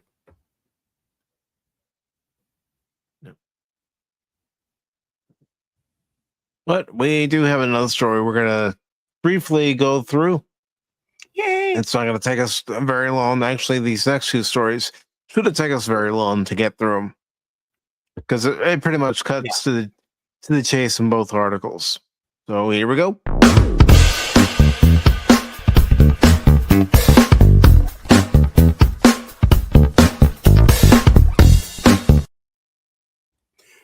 Oh, Leo's trying to be funny.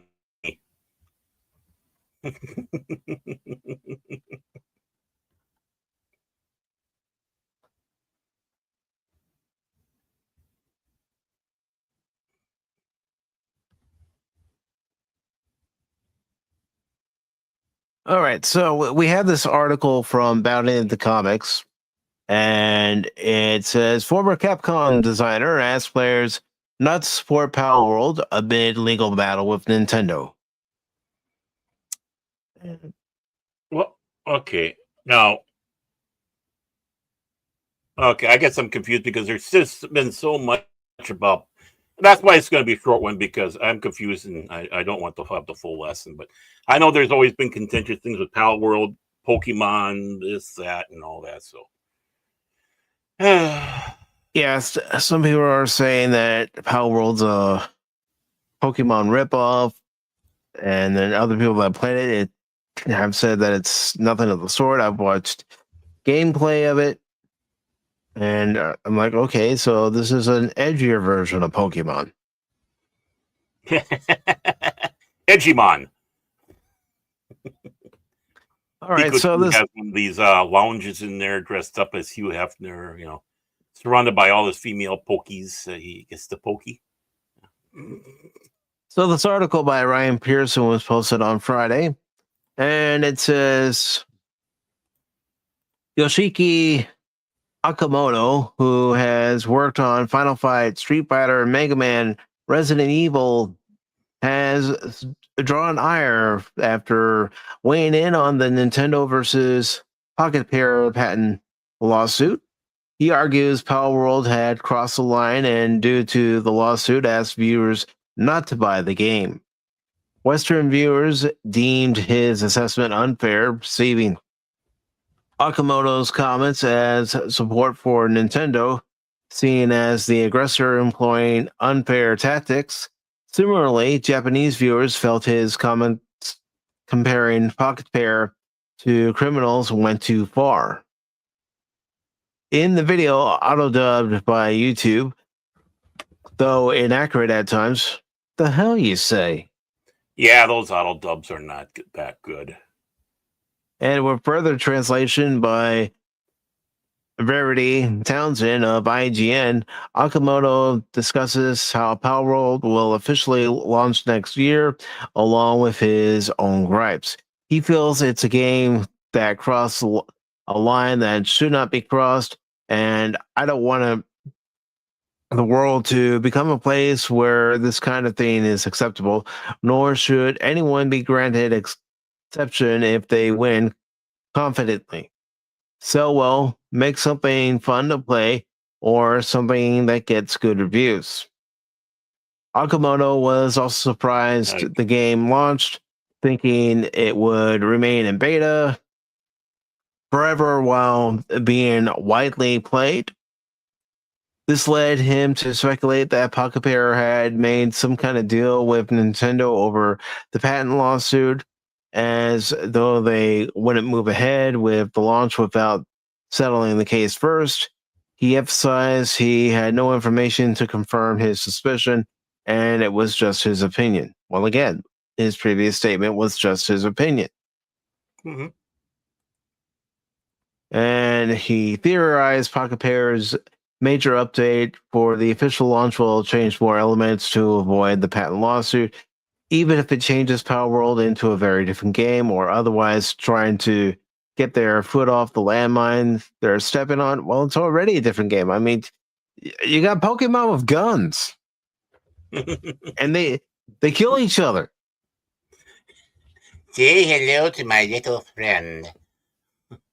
Akamoto also Scarface. Akamoto also explained while he hadn't played Palworld to form these opinions, he had no intention to buy or play it either, despite the fact having haters along with fans means you are established. And then it talks about how he returns to his theory about the secret deal with Nintendo, and if a settlement is reached, so pretty much everything that was said in the beginning. It does say, of note, is the fact that a caption was censored at the time. Townsend translate the censored element as anti-proposing. It stated anti-social force, social force being Hancha. I don't know if I'm saying that right. A term for organized crime and other groups that do things in an illegal or improper manner. I mean, you know Nintendo's going to push their weight around. Mm-hmm. Yeah. They have. They will. It'd be a surprise if they didn't. And then it says that Okamoto's comments gathered some criticism using third-party plugins to display the number of likes, dislikes. His video currently has 744 likes and 2,400 dislikes. Well, no, sometimes you just got to keep your mouth shut if you haven't played a game. Until you play it for yourself, experience what the game's like for yourself, maybe you shouldn't talk about it. Meanwhile, comments from Western viewers objected to the notion of not buying a work just because Nintendo, in their minds, unfairly had taken Pocket Pair to court, especially after Nintendo's patents had become wider reaching and allegedly attempting to modify them to make their case against Pocket Pair easier. Nintendo's full of shenanigans too. We can't deny that. Shenanigans. And of course, it was saying that, as previously reported, Western and Japanese gamers have different attitudes to fair use and copyright. Summarizing the explanation by attorney and YouTuber Ramon Channel, Japanese law is stricter with their IP effectively having no fair use, which allows them more ease to strike down those who infringe too much and making it easier to protect the IP. Paradoxically, this allows a lot of low-level infringement in Japan.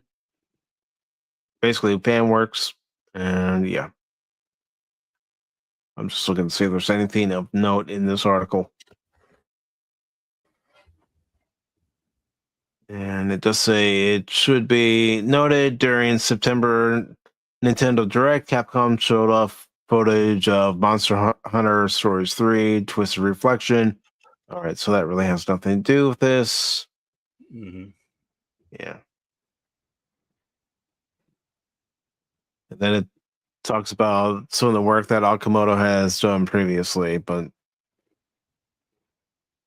again, I see no problem with there being a Pokemon competitor, especially when the game isn't really Pokemon, it's its own thing. It may have some similar elements as far as having creatures, but it is its own thing from what I've seen for myself. Not saying I'm going to play it, but for those who enjoy it, I know Pat Wannabe enjoys it. I know Cash recently bought it. More power to him. Of course you would. You shouldn't be surprised. I mean, Cash loves games like this. You know, he likes Pokemon. Mm-hmm. And there's nothing wrong with that. You know, we all like what we like. Cash Money, I choose you. Do I have to? Is it really necessary? But yeah. I'm just getting this article out to everybody right now, and then I'll move on to the next article. And yeah, you do that. That'd be great. Yeah. All right, Baron. Baron Cash. Oh. Yeah, I was going to say Baron Money 007. Mm-hmm.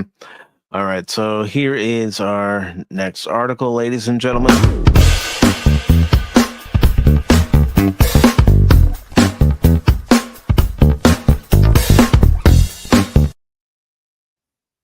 There we go.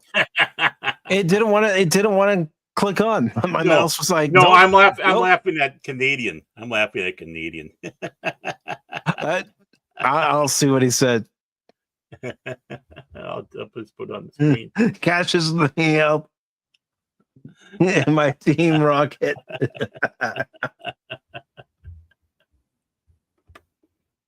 Thing is, I know who Meowth is.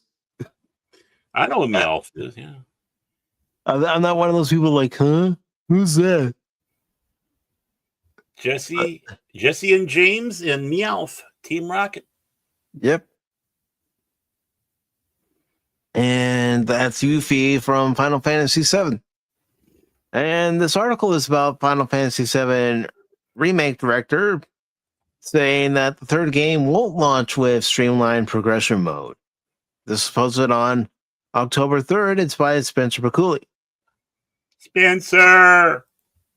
And recognizing how Final Fantasy VII Remake integrates new cheat code level easy mode may not be the best fit for brand new experiences, series director Naoki Hamaguchi,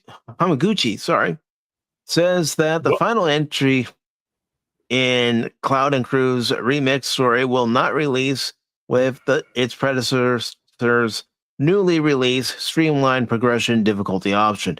In other words, Baron, I'm sorry, there won't be any easy mode. No easy mode whatsoever.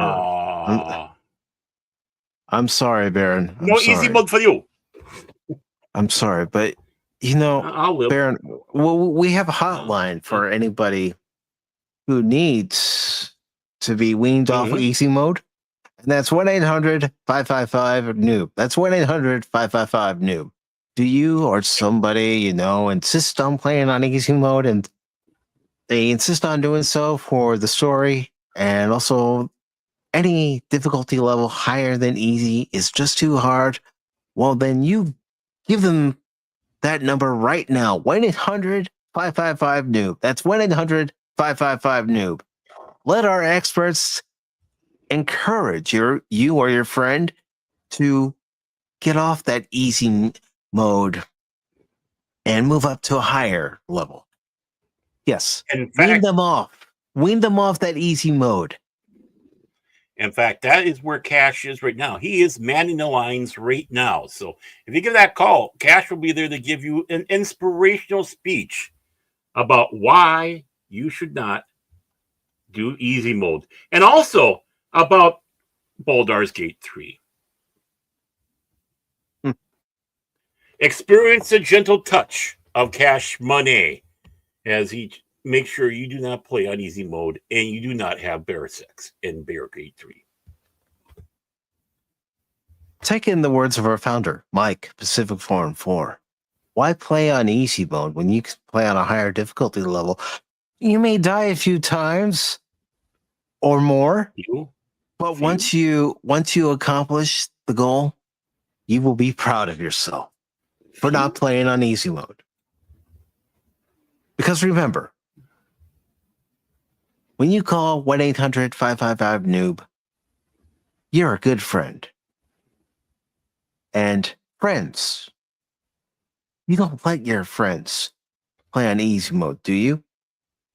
Baron doesn't let me play on easy mode. If he hears me start to utter the words easy mode, he starts just being a jerk, just being this uncaring, heartless jerk. Wait a moment, that's me all the time. Well, yeah. I like Tree Rock's thing. It's no longer easy mode, it's journalist mode. Well, I mean, that's what everybody calls it, because that's how the journalists play. Is they just play on easy mode and then they don't get the full experience. And of course, Sisler too, you know. Yeah. And Frosk and Sisler mode. Oh well, okay. It might take me a little longer to finish the game without easy mode. All right, I'm up for the challenge. Oh, did you hear? Frosk is dating Sisler now. No, you're joking with me. No, she prefers dating people that have no balls or a penis, for that matter. So she and Sisler hooked up. Yeah, you are joking with me. I knew it. I could tell. My sarcasm detector was going up, and it was going off.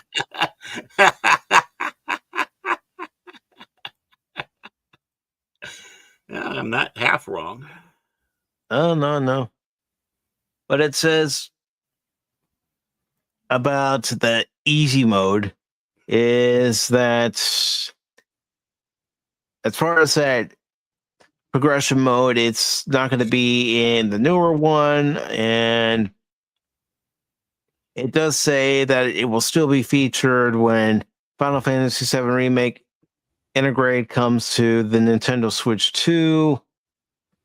And of course, they also say Final Fantasy VII Remake has a strong focus on the narrative. Yes, it does, both Remake and Rebirth.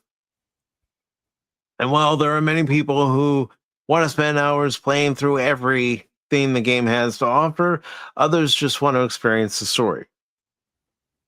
We introduced we introduced the streamlined progression feature and power-up options to accommodate these varied needs. Learn the game. Doesn't matter how many times it takes you. Learn the game, you will accomplish what your goal is, to move on to the next part of the game or beat the game. Exactly. What you need to do is get in there and learn the property, say harder daddy every time the game whips you. Oh, or you know, yes, I'm referring to Captain That's not a good America. analogy, was it? I'm referring to Captain America, and especially in the Marvel movies. You die like I have died many a times in a game, and just go, I can do this all. Come on, that's all you got. Or be like Randy from South Park. I ain't hear no bell. Hey, well, I thought this was America. I ain't hear no bell. It says these features can also be used to recap the story at a good pace when playing through again, and I think they'll allow players to increase their understanding and lead to new discoveries. They want to baby everything anymore. Basically, I feel that the barrier to entry has been lowered with the addition of the streamlined progression feature. You think? We can now give those who might have stayed away because of the time required to play or the difficulty level a way to experience the game's amazing story. This is, of course, referring to the game coming to the Switch, the previous two games. Come on. Just deal with it. Learn from it. I had to learn. I made mistakes, and I had to learn from those mistakes. You can too. You made a few. Yep. Yeah, you made a few. And of course, talking about how you can easily jump into the world of Final Fantasy VII, even if you had previously wanted to play. Oh, gosh. And it does say, and while many players feared this new difficulty mode would set an unbearably dull gameplay standard for the series' eventual third and final entry, Hamaguchi has no intention of sacrificing a satisfactory conclusion for an extra game journalist brownie points. Good. Good, because Final Fantasy VII Remake and also Rebirth, if you make a mistake, you got to learn from that mistake. Yeah. I mean, I'm glad Leisure Suit Larry had easy mode, but yeah, that's the Alex Jones game. That's the Alex Jones game where you do that and also try to make sure that you keep the chemicals out of the water so the freaking Gordon don't turn gay. I honestly, I heard the dogs barking in the background, but I have no interest in playing the Alex Jones game. I don't. Well, I am just for chits and giggles, but I'm not gonna pay. I wouldn't want to pay for it. I mean, honestly, it looks goofy, it looks silly. I mean, just like a lot of other games I played. But yeah, I don't want to play it. No, I'm not. It's not serious. But he asked a question. I thought I was pretty good with answering that question to him. Yeah, and I guess I can. Thank you for reminding me about that, AC. That there is an easy mode in the original Final Fantasy VII. Ooh. Even games back in the 90s had an easy mode. Oh yeah. Well, hell, even the Atari 2600. I mean, you had like 66 game modes on Asteroids alone. And I don't know, I can't remember how many of them were a quote unquote easy mode. I suppose so you could sit your kids out in front of them so they play it. So they'd be, amused or, engrossed in that while you take the missus out and back and do a little Humpty Dumpty dance and then come back out. And it's good to see Gary over on the Rumble side. Now, as far as what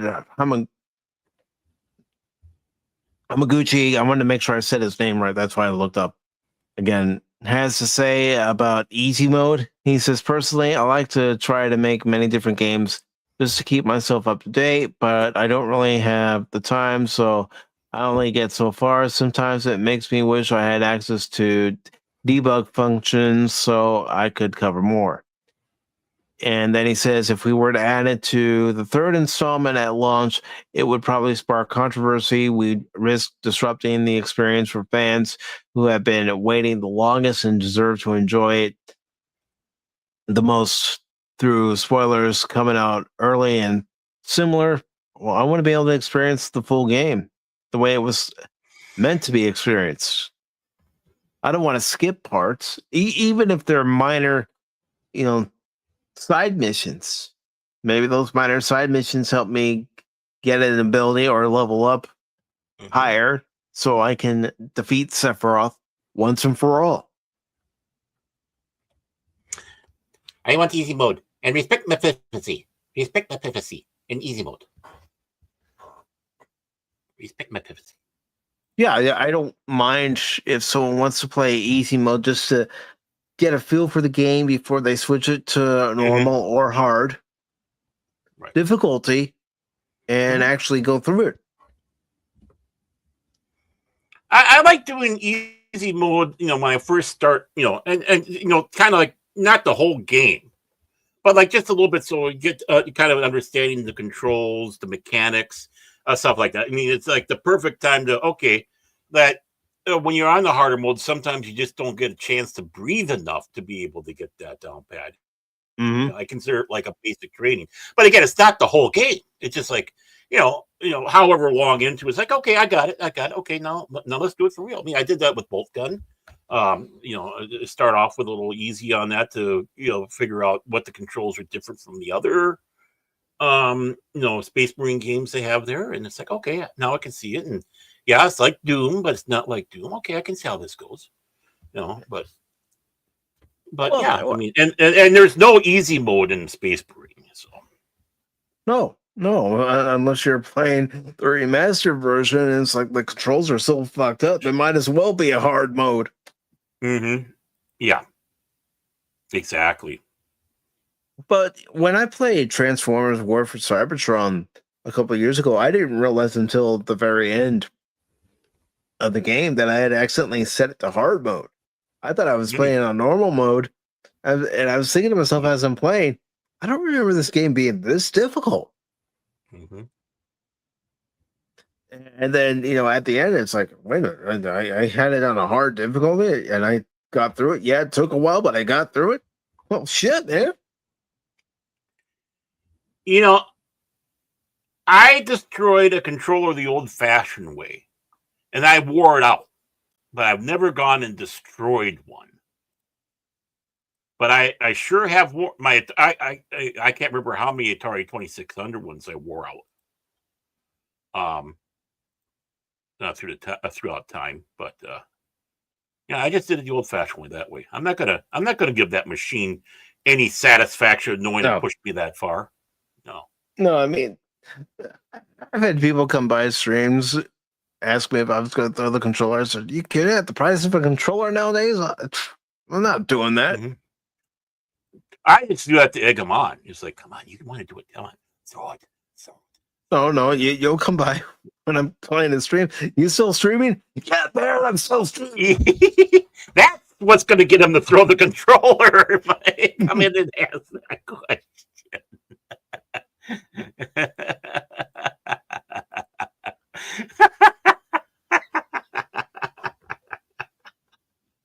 I laugh still as hard as the day that happened. It's like one of the rare times I wasn't meaning to set you off. It's actually I'm just being me being nice set you off. You came in at a time I was already getting frustrated with the game, and just seeing that comment, it's like, yes, but I'm still streaming. I'm coming after you. Every time I come in on a stream where you're gaming, I come in at a bad time. It doesn't matter. It's just I just know it. It's just in my bones. Saying, now's a good time to go into a stream and just say hi.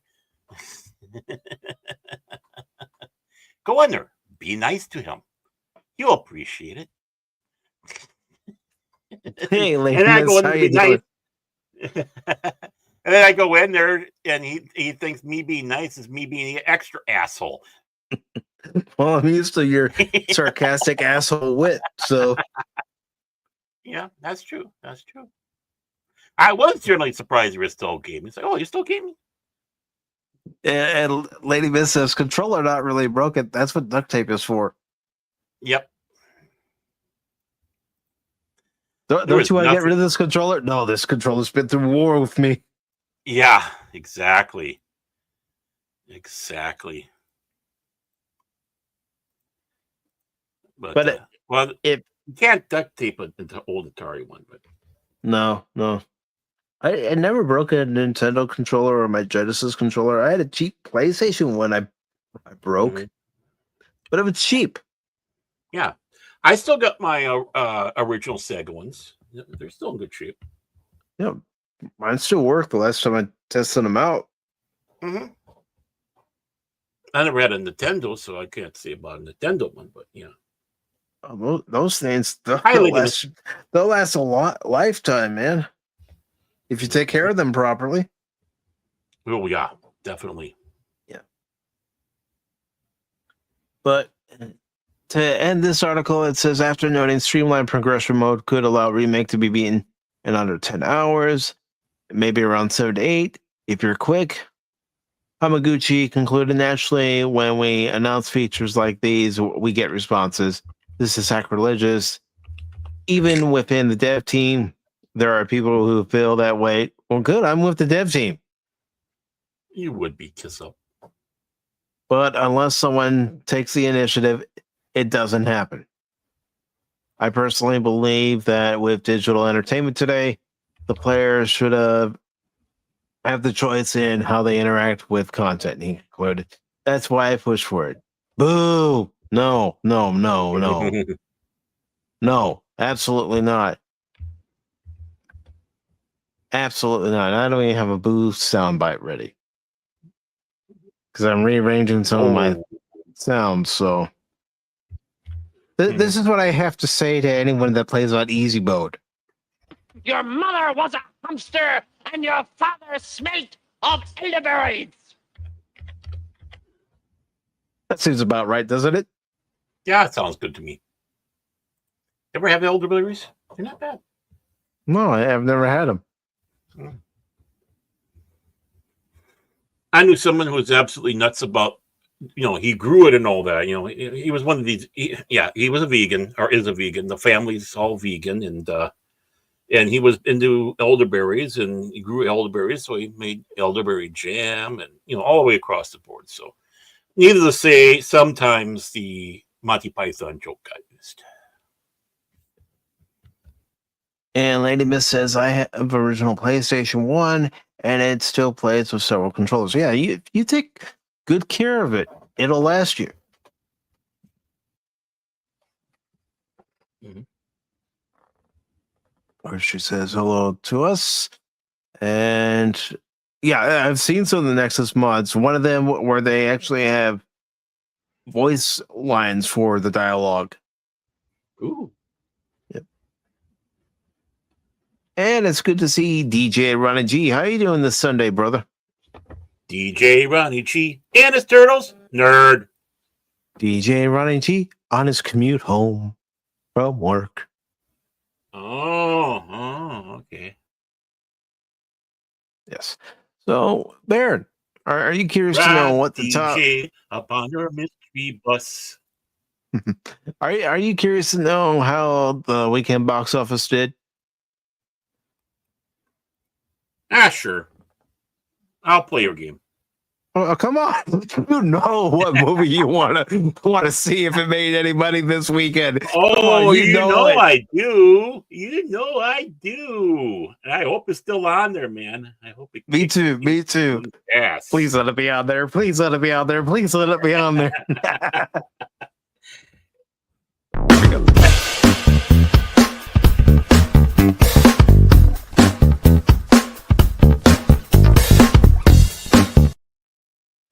And you know, the great thing about that, though, is basically that movie is anything you can see on freaking YouTube. You know it. And yet people are still going to the theaters to see it. Okay. Let's see who did what, how, when, and why. All right. So it looks like not all the Swifties went out to the movie theaters to see Taylor Swift, the official release party of A Showgirl. Yeah. Oh, she's doing Showgirl. Does that mean she did the striptease like the girl from Saved by the Bell? Like Elizabeth Berkley? Yeah. Hardly. Let's see. The new Taylor Swift release made $33 million here in the U.S. this weekend, $13 million internationally. Oh my gosh, what are the Swifties going to do? She only made $13 million internationally. I actually am shocked by that. I would have thought that international would have been maybe even more than US. I would have thought that, you know, she being the supposed worldwide phenomenon that she is, that the international box office would be more, if not equal, to the US box office. Equal but separate, maybe? Maybe. But yeah, No, only 46 million for Tay-Tay and Kelsey. I mean, what are they going to do? What are they going to do, Baron? What are they going to do with only 46 million? Have them call Cash. You can be on their support line. Oh my gosh. It's the end of the world. Yeah. It is the end of the world. The 33 million? Are the Swifties turning their back on their Golden Girl? You know, maybe the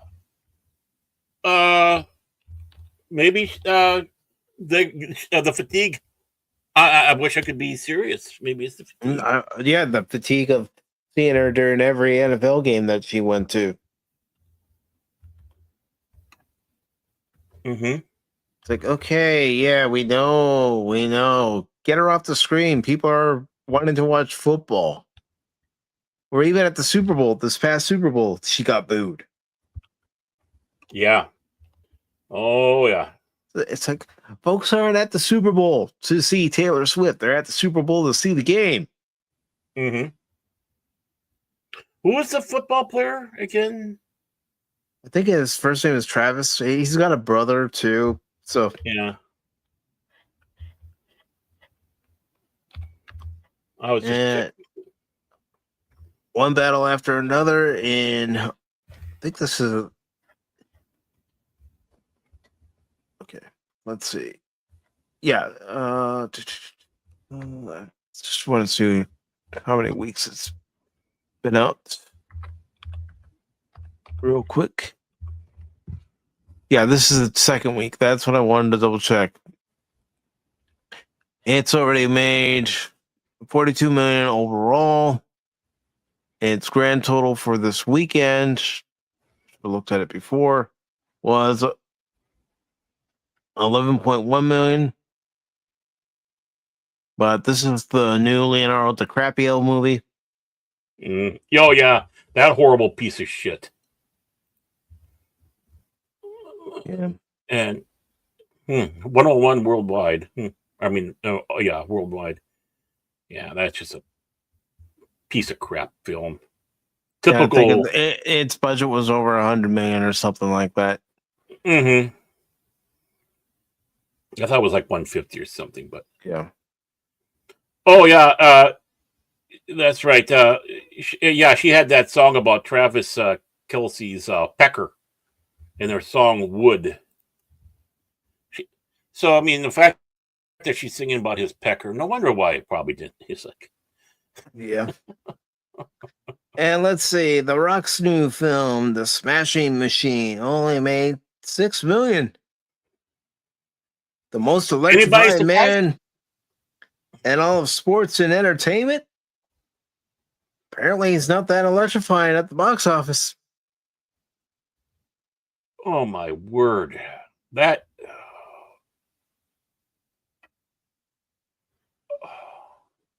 You would figure that'd be a winning combo. You would think a story of mixed martial arts and UFC champion Mark Hurt, yeah. Yeah, played by Rock. Yeah. But no, I mean, 6? Yeah. I am going to look and see what its production budget was. I knew you'd be tempted. I am. Especially when a movie only makes $6 million, Baron. Yeah, exactly. And it involves The Rock nonetheless. I mean, you'd figure The Rock would be not enough to even pay for him. Okay, so I'm going to show this. And then we'll get back to the box office numbers. It's coming up between 50 million and 70 million. Ooh. I don't think it's going to get there. No, I think it's gone to Flopolazville. I think it's going to be in the bargain bin. I mean, I know there aren't really too many bargain bins anymore, but they'll come back. They'll come back. 50 to 70 million. Well, I guess people don't really smell what The Rock is cooking anymore. The thing is we can smell The Rock, and it's like, oh, God, really? Take a shower, man. Yeah. All right, so Gabby's Dollhouse, the movie. None of us know what this movie is, even last week, but it's a rated G movie, so yeah, you don't see many of those anymore. No, and in this, you know, kicking The Rock's ass. So. Oh, are you serious, Red Snum? Yeah, he's serious. They did. I've seen yeah, they did.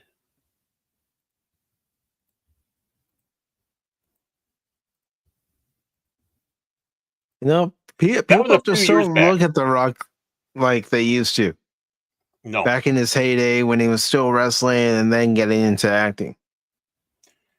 I think they, and appropriately so, look at him as a sellout. Yep. He's not one of the quote-unquote people anymore. He's Mr. Sellout. Well, especially with that video with Oprah from Hawaii. Oh, God.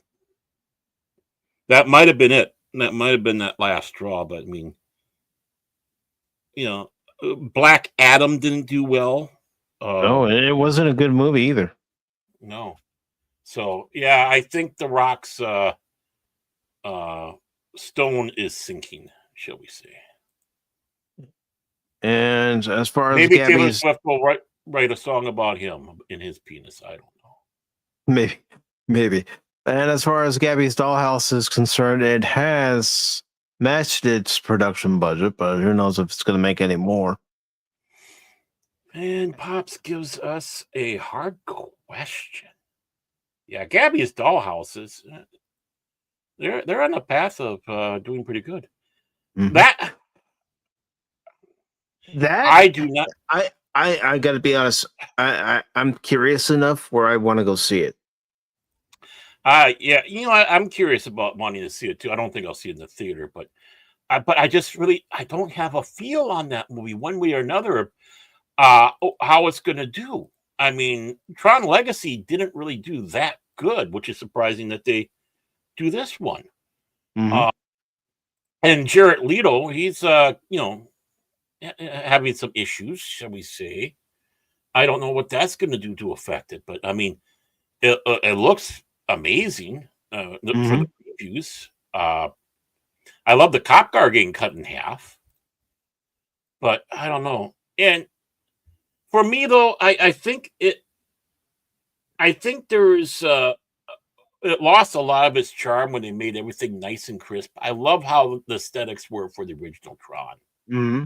but then again, it fit for that age. Because graphics weren't that high yet at that time. Yeah, but how are you going to have a Tron movie without Tron himself? Well, that's true. I mean, without the one, because even Zaffers know that Tron is the one. Well, yeah, but they were so cheap about it in the last one. You had Bruce Boxleitner, but only in the real world. They kept Tron masked the whole time. They didn't even do the decency of trying to do that deep fake on him, like they did with Jeff Bridges. And they didn't ask, Cindy to come back. I mean, how could you not? Yeah, that movie bombed at the box office. Even when I saw the trailer for it, I was like, I have no interest in this. Yeah. Well, it was a propaganda film. People went to see it expecting one thing, and George Clooney did a bait and switch. From what I understand, I never saw it, never cared to. But and that I don't think really helped matters much. The bait and switch that Disney's so good at. But and I wasn't all that wowed with Legacy. I have seen it. I watched it, but I'll admit I fell asleep when I watched it. Yeah. Because it wasn't grabbing me like I had hoped. You're right. Exactly. I mean, and all Jeff Bridges was doing was the dude with pixels in Pixelverse. Mm-hmm. I wanted John Goodman to step out somewhere, go calmer than you, man. Hey, dude, let's go bowling. That's what we needed. Now, the Conjuring Last Rites, I'll bring it back to the IMDb Box Office Mojo page, but this is a movie that's doing well for itself. Yeah. Doing real well for itself. 458 million worldwide. Well, it probably is going to beat both Superman and Fantastic Fart. So, and I mean, it made 4.1 million this weekend. Mm-hmm. I mean, it's had its time in the theaters. Yeah. And you even see as we scroll down here that as far as the number of theaters carrying it, it has dropped.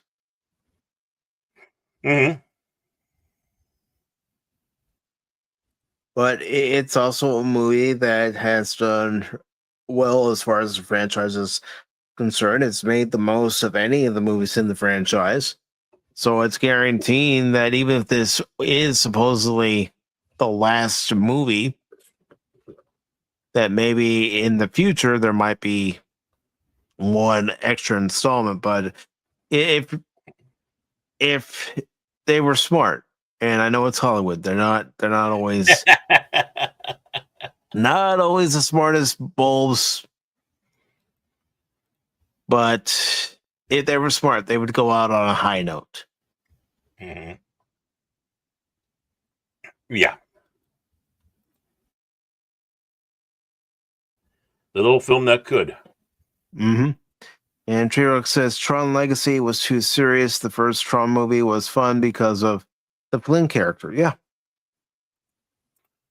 I think Tron 2 as well, and all of them. You could tell they were having fun making that movie, and it showed. I mean, well, let's face it. Also, having David Warner in the movie helped too. Oh, hell yeah!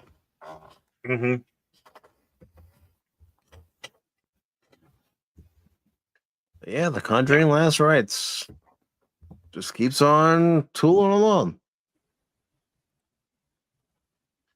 And then to wrap it up, Demon Slayer. Demon Slayer is still making a lot of money. It made Yeah. $3,500,000 this weekend, but let's take a look at its total.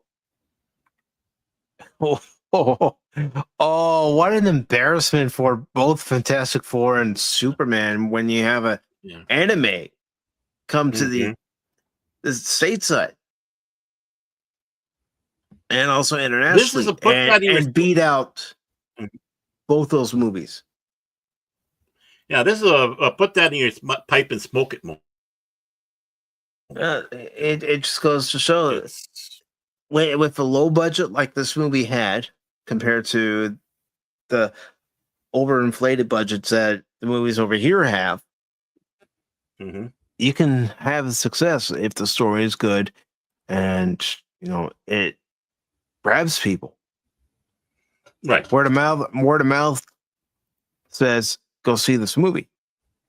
I don't think I saw one bit of advertisement for this.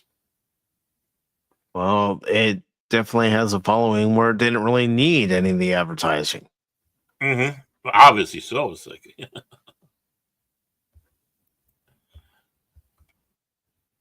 so I mean, how about that? $757 million worldwide. Good job, Anime World. Hey, Jimmy Gunn. Jimmy Gunn. What you got to say about that, Jimmy? Yeah, Jimmy.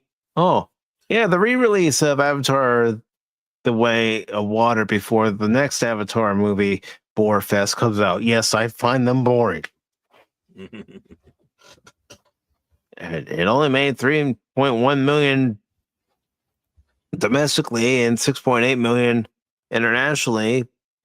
But everybody who wanted to see it when it came out a couple of years ago saw it. Right.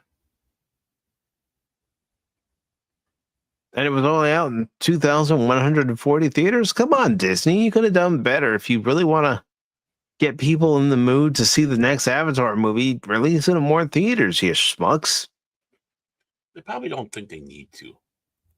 Probably not. They think they have a giant built-in audience, and they probably do, but I don't know. I've never seen them. I never cared to see them, so. No, I saw the first one and put me to sleep. So I'd rather watch Dances with Wolves. Because that's a much better film. Our Pocahontas. Strangers Chapter 2. Small little independent movie.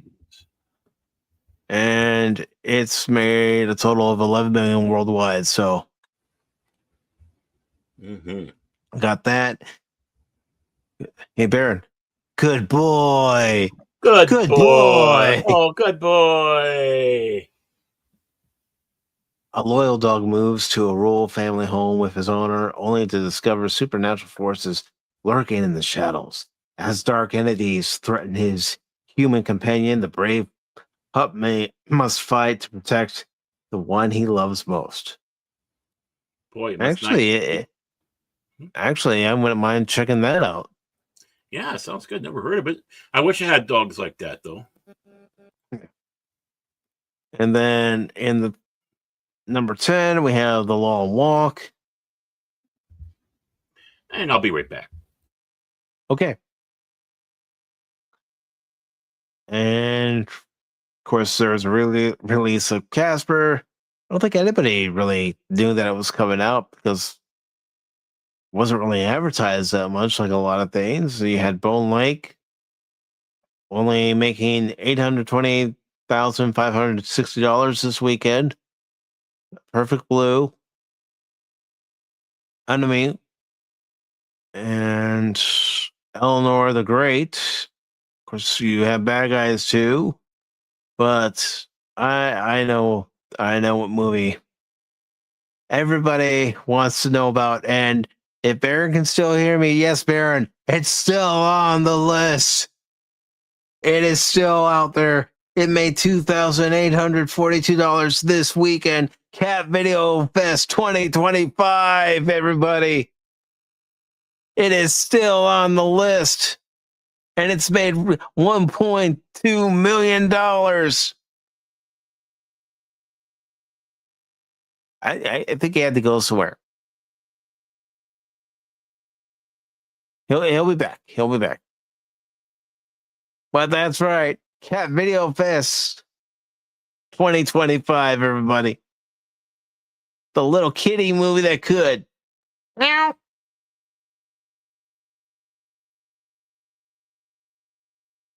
But that is your domestic box office for this weekend.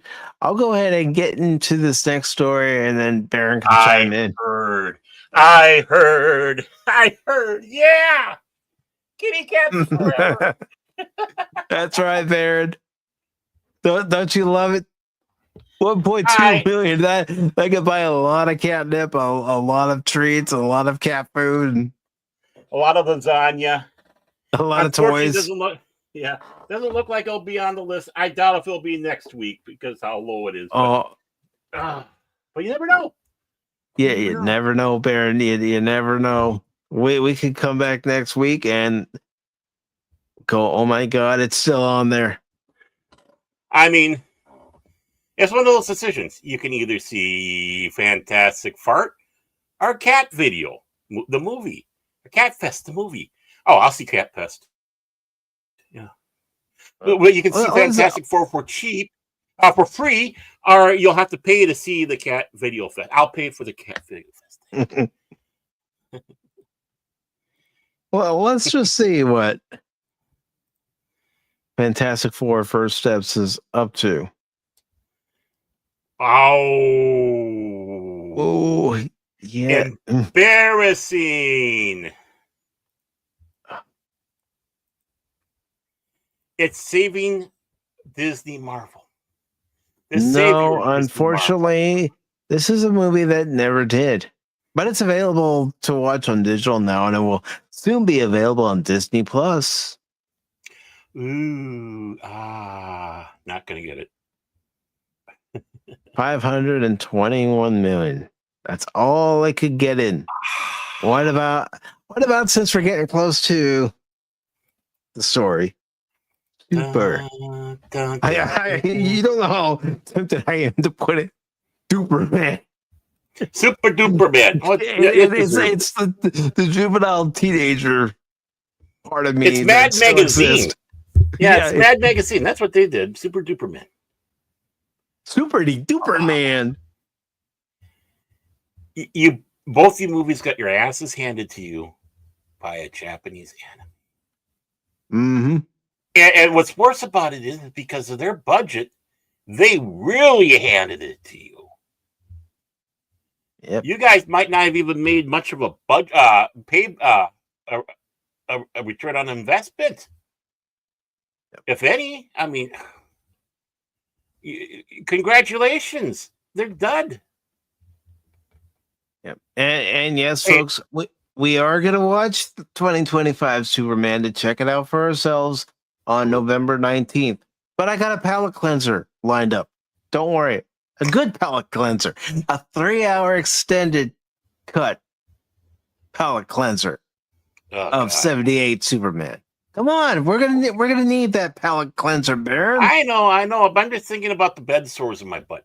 Hey, by the way, Lady Mist, all cats think they're tigers, unless they think they're lions.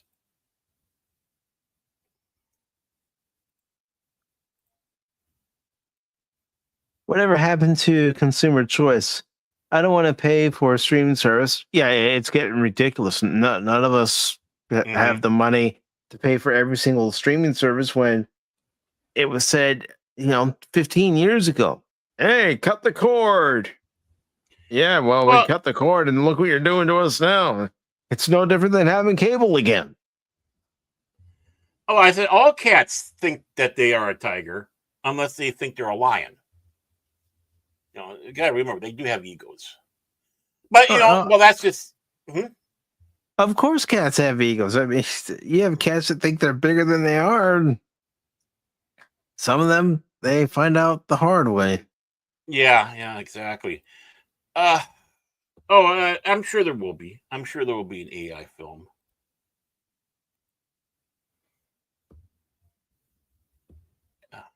I mean, I know my cat. I know Mouse thinks he's a lion. I'm sure a little girl thinks a tiger, so I mean, she's orange. Well, she's got if stripes, you know. if Mouse could talk, because I've seen him on camera a few times, the way he looks at you sometimes. What do you mean? I think I'm a lion. I am a lion. Yeah, exactly. Well, you know, he's got that mane about him, so. Mm-hmm. All right. So, are you ready to get into these final two articles? The main event article. Mm-hmm. I suppose so.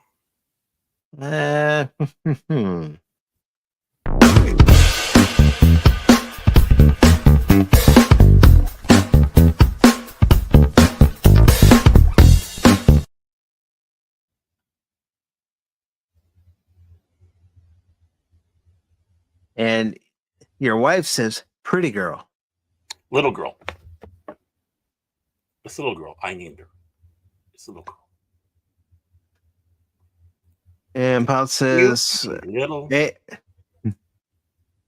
And Pop says, AI content will go crazy when we can easily get access to Sora 2. Yeah. Mm-hmm. Yeah, it will.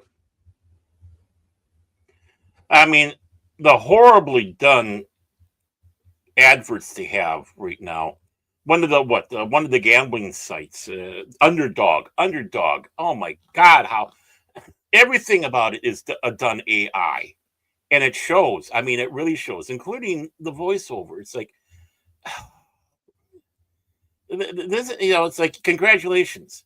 I don't gamble on sports, but you definitely made sure I never will. You know. Well, it's like, you know, I'll check my feed on X or even on Facebook Mm-hmm. sometimes. And, Yeah. you know, I'll be scrolling and that's all you see is AI created dog shit. Yeah. Yes, Mm-hmm. I've used AI for some thumbnails, but I try not to go overboard with it. Even for Wednesday's Pop Talk theme, I've used AI. But again, I try not to go overboard with it. I've used elements of AI for mine, but just elements, you know, basically like my little icon, you know, where you see me. But other than that, like for contraband police, you know, I just basically took the flag that's for that nation, my, you know, whatever. But then you see the image of me. That's the little element. That's AI. So it's not the whole thing. Same thing with Police Simulator. You know, it's, you know, from the game, the images, except for, you know, me as a police officer. And I like it that way. It just gives it that little personal touch that kind of hard to do. Yeah. But I don't Because think I've you're done using AI as a tool to help add Right. to what you've already done. Right. And I don't think I ever have, or I can't see myself doing a complete, total, utter AI thumbnail. And I'm not, I don't think of myself as good at doing it. I just like, okay, let's do this. Okay, that looks pretty. It's like I've said before. I've uploaded thumbnails that I've already created to vidIQ's AI thumbnail creator just to see if it can add any improvements. If it's added any improvements, I'll use it like I did for RoboCop Rogue City Unfinished Business first stream. I like what it added to my thumbnail and how it did it, so I said I'm going to use that. Right. Yeah, a little enhancement doesn't hurt. Right.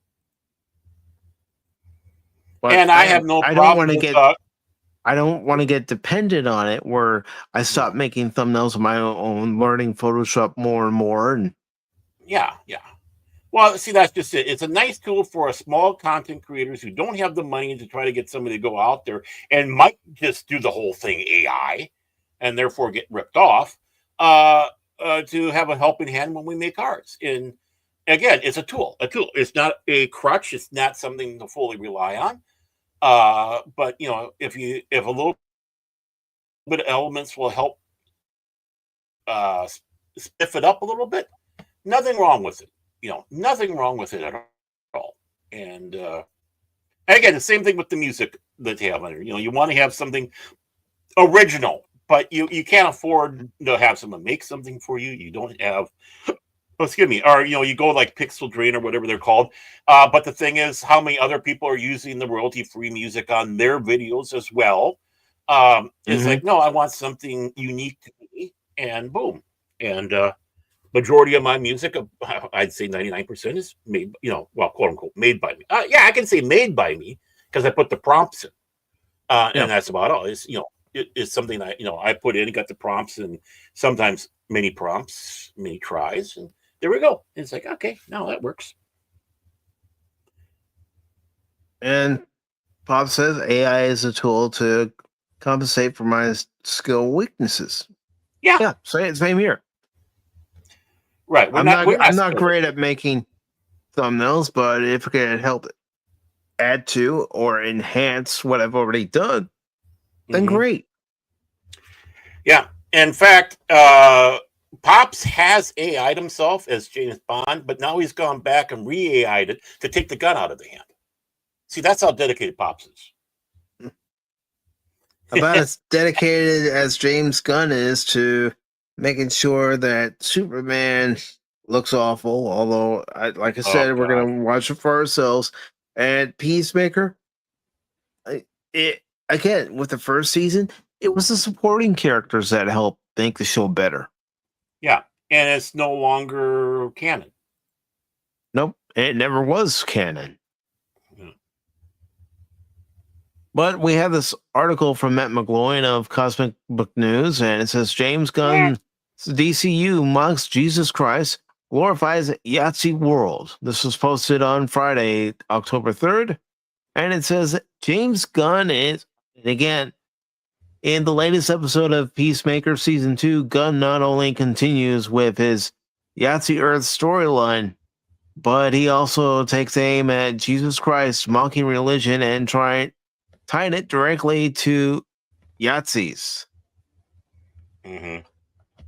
And it says, and now we're going to hear exactly how fucking stupid he is, and he doesn't know what the fuck he's talking about. But go on. Yahtzees love Jesus Christ. Wrong. The episode follows Daniel Brooks, Leota, as she escapes a mob of white pursuers with the help of Nui Lee's judo master, both LGBTQ plus characters. They hide out in a house where the two discuss what it means to live in the alternate Yahtzee-controlled universe revealed in the previous episode. Let's see. Judo Master explains, you don't want to be a minority here, or gay, or Buddhist, or anything. I am, really. Shocked, the Leota replies, Jesus Christ? Judo Masters answer, him they love. Wrong. It's obviously Gunn's not so subtle swipe at Christianity. I'm playing it, Baron. I'm playing it. Go right ahead. The hell you say?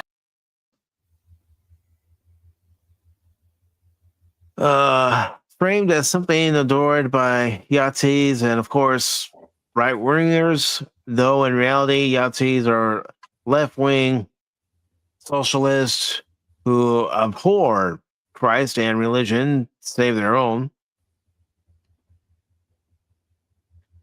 Let's see. Biblical reference in the title. The episode is also titled Like a Thief in the Night, a deliberate riff on the biblical phrase, like a thief in the night. Gunn's choice makes the jab at Christianity even more pointed, embedding mockery into the episode title itself. Well, that's all he is someone who likes to make stupid jokes and poke fun at dumb things. He's a pseudo-intellectual moron. He's an arrogant moron. And, yeah. Yeah. Pops and I talked about it a little bit. Oh, by the way, don't worry. I know about tomorrow, and I'm all ready. But, yeah. The Caligula scene. Yeah. Yeah. Wannabe did ask me if I wanted to watch season 2, and I told him I just didn't really have any interest. I lost interest, one, because of how long it took for season 2 to finally come out, and two, I don't like Gunn's attitude. Our writing, our storytelling. Oh, no, he hasn't. Nope. But it says pro killing cops and downplaying the Yahtzee world. That's not all. In addition to the Jesus joke, Gunn has his characters float the idea that the Yahtzee world alternate Earth is basically no different from their own. Oh, please. Yeah. Mm-hmm. He even lets them openly support killing police officers, just as Gunn did in Creature Commandos, doubling down on the anti-authority and anti-institution messaging baked into the show. Until he needs somebody. Mm-hmm. I'm not playing the scene. I don't care to see the scene. I don't want to see it. No. No.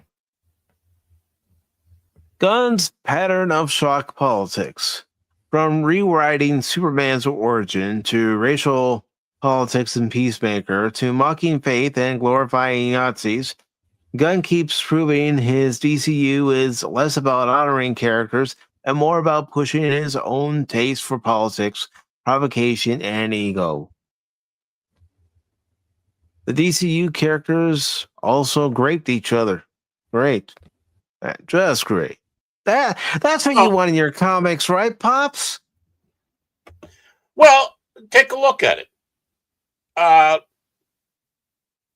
Before I get into a lot of the other things. Honestly, he firmly has his lips wrapped around the phallic of Alan Moore. Because basically, this sounds like The Watchmen. Mm-hmm. Right? You have the fascist America, Richard Nixon's in his fourth term because they're able to get, is able to get around the constitutional amendment. And you had the comedian who took advantage forcefully. One of the members, and had a daughter from that was part of the Watchmen. But whatever I can't remember the name of the group that was before the Watchmen. Basically. And of course, Alan Moore's disdain for Christianity and religion too. I mean, all he is trying to be a little Alan Moore simp fanboy, and his own being an arrogant moron, which means he can't fucking think.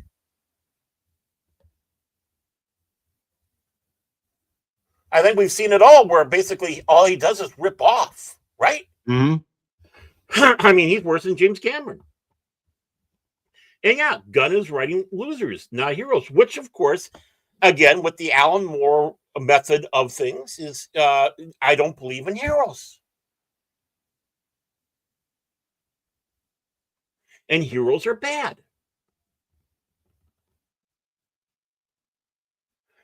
Yeah, really? National Socialists? Yeah, they put it in everything. And it all depends on how you put it in, right?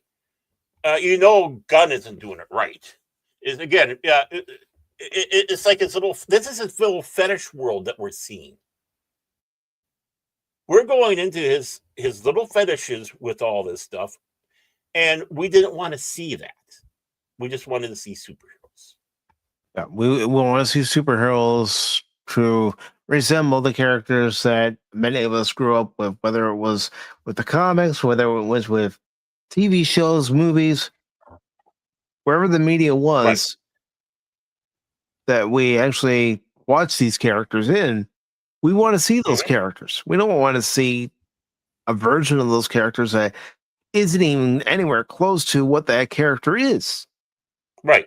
And Peacemaker is nowhere what the character was. No. Before the first season even shot, James Gunn told John Cena not to read the source material. They weren't going by the source material. Yeah. So John Cena was more than happy to throw it. Hey, his warped, twisted stuff. Well, what do you can take the creator out of trauma, but you can't take the trauma out of the creator. Yeah. Except for one thing, there was actually talent with trauma. Gunn wasn't involved with trauma, was he? But let's go down to that little history. The Third Reich did not like Christianity. They want to try to any religion. Oh, they did like their own. They like their own little pseudo paganism. Well, I didn't finish. Oh, I'm sorry. Well, it sounded But like you finished. you already said what I was gonna say. Yeah. I mean, all around with the SS, the Schulstaff, and Heinrich Himmler, little Heine, and basically the headquarters was basically done up like a temple. They don't want to show you the footage of them going around there tearing down crosses off of churches and forcing them to put up the broken cross, or the Svartskallset, symbol that he perverted. As it went along, there's only one mention of Martin Luther in all of My Struggle. And of course, he was just trying to use it as a tool to try to get that German spirit up, pulling out, folk heroes and other heroes of the Germanic people. When good old the unfunny clown, Hermann Goering, when Hermann Goering was at with Nuremberg and going all on trial, there was a Lutheran pastor, and I think it was from Minnesota. He wrote a book. I wish I remember the name of the book is, because I really, really want to read it, because it's all about this guy going in there with these National Socialist war criminals, and he was going through and performing. Yeah, I mean, we don't believe in last rites, but the final confession and having a communion, if that's the case. And one last testimony to Christ, and tried to do that. And he had some success with some. They had their deathbed confession, and they were executed, but hopefully they meant in their heart what they want. Hermann Goering was not one of them. Of course, we know he committed self-deletion. Yep. And he basically cussed out about, no, he would not be a Christian. He didn't want to follow that damned Jewish tainted religion, basically. Enough of them viewed Christianity as, again, a Jewish tainted religion. Why would we want that? We want to have our Nordic gods, or our Germanic gods, which are basically the same thing. While you had average people that might still be Lutherans and Catholics and the whatnot. In fact, von Adolf's family was, in fact, Roman Catholic. Then he, quote unquote, converted to Lutheranism to look good. Plus, whatever, because Lutheranism was kind of a Lutheran thing, but that wasn't his faith. He didn't believe in it. So, no. This is not. You don't know what the hell you're talking about, Jimmy Gunn. It was Catholics. It was Lutherans who were hiding those, whether they were Jewish, Polish, communist, dissenters, whoever would have been taken out by our friendly little goose steppers, and hiding them. Anne Frank's family, Catholic family. Corrie ten Boom, a Catholic woman, hiding Jews. It is a front, you're a front to those memories and these wonderful people that risked their life. Something you never had to do, Jimmy Gunn. You never had to live by your convictions ever, Jimmy Gunn. But yet you're going to mock these brave people at that time, doing whatever they could. Were there Christians that were jerks? Yeah. The Christians now that are jerks. There are people of all religions who could be jerks and are jerks, but they're also good people. Oh, he wrote Romeo and Juliet. Yep. Juliet. I did not know.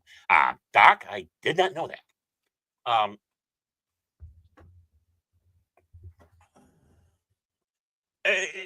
Many of them didn't have problems with Islam, because many of them had the same enemy. Juden.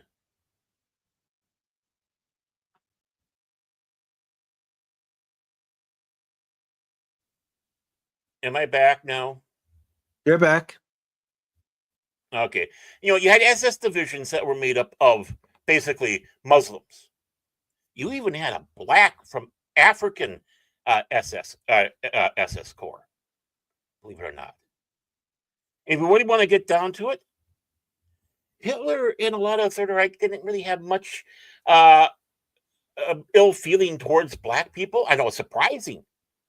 They thought they were lower, if not maybe subhuman, but they didn't hold the disgust and revulsion that they had for Jewish people. Black people were just nice little fun tools to have and use.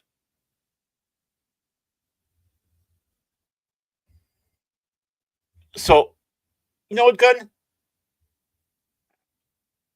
Shut up. Learn something for once.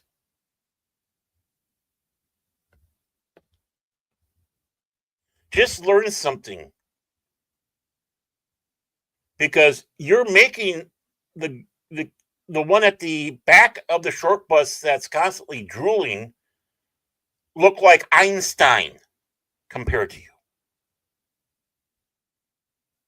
It doesn't take much to know this stuff. You can do your research. You can look it up online. The internet is the tool that you can use to learn about history. I have several books, Jimmy, if you want to read them. Yeah, I read up on the Third Reich.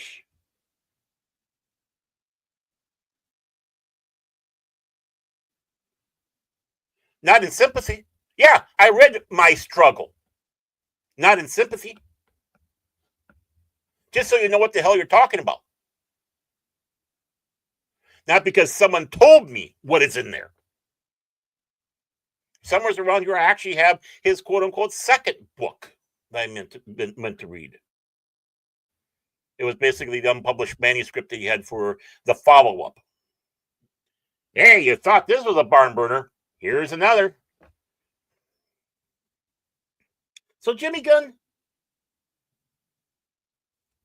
shut up. Quit digging the hole. You've already showed us you don't know what the hell the living world is by living in the real world.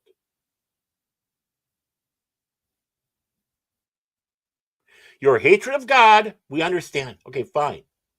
But that doesn't mean you go out there and insult half, if not more than half, the nation. Because I got news for you. There's a lot of liberals out there who are Christians and proud. It's not a right-wing thing. I got 4 letters for you. ELCA. Boom, right there. That's pretty dang liberal. The way some Methodist churches have gone, right up your alley. Or bunghole, if you so care. Oh yeah, and that guy with the Westboro Baptist, so-called Baptist church, that God hates British cigarettes. Yeah, believe it or not, he was left-wing. He was a Democrat. He supported Hillary Clinton. What you going to do about that, Jimmy?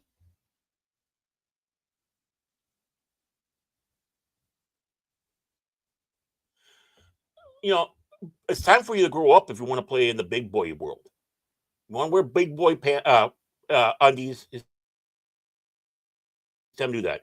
And say your pull-up underoos pull-ups with little Lulu on it. Because every day you're showing that's the only comic books you ever read was Little Lulu and Baby Huey. Throw in an odd Casper and Richie Rich while we're at it. Fuck you, Jim Gunn. Little Jimmy.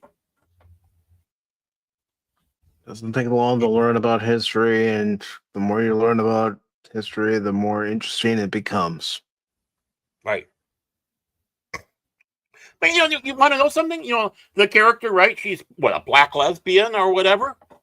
Do you want to know an odd thing? Well, the Third Reich had something.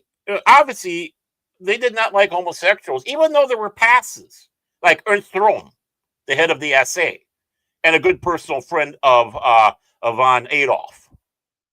Right? I mean, they were such good friends that Ernst would call von Adolf "Du," which was a nickname that was only for friends. The guy was absolutely homosexual, and many members of the upper echelon of the SA were homosexuals. Right? They got a pass. But they didn't like homosexual men. Oddly enough, lesbianism didn't bother them.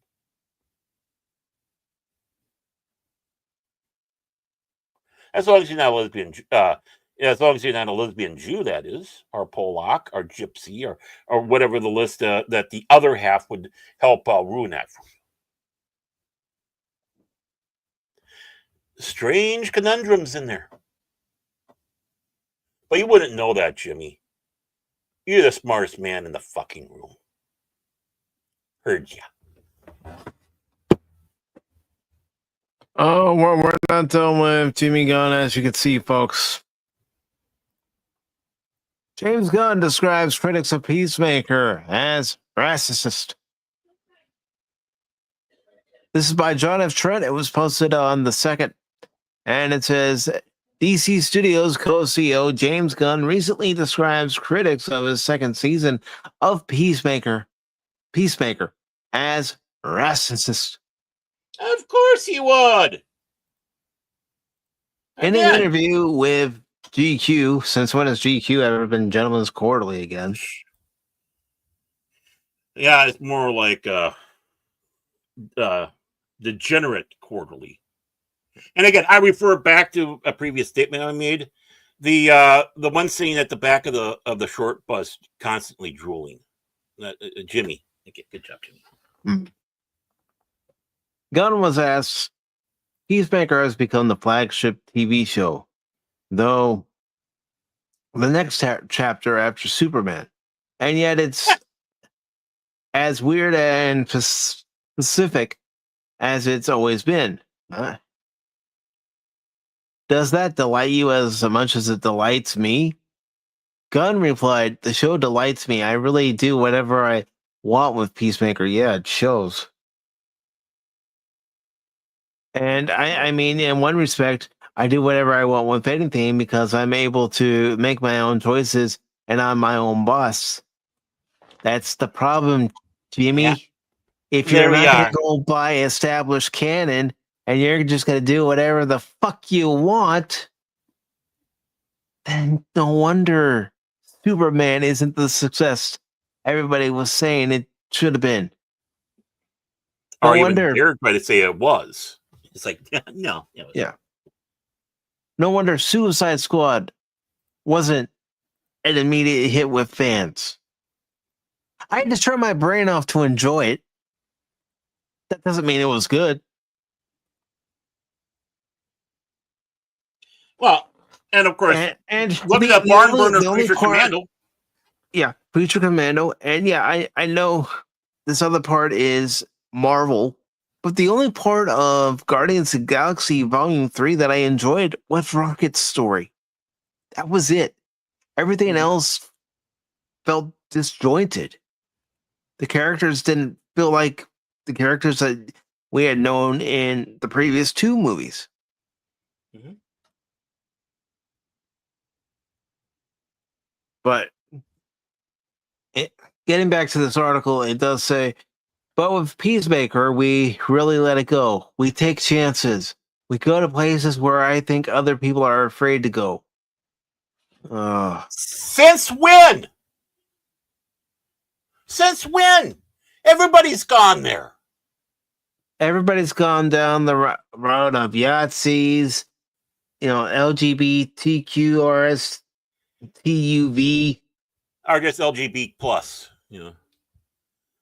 bad Christians. Jesus Christ is a joke. They've all done the same thing over and over and over. You can only retread a tire so much before you have to say, no more, we got to get a new tire. a completely new tire. Let's see. We got a lot of pushback from various sources within the structure on this episode in particular, and we're like, let's not be bashful about this. Let's just do the story that we want to do, and I don't want to have to pull punches with it.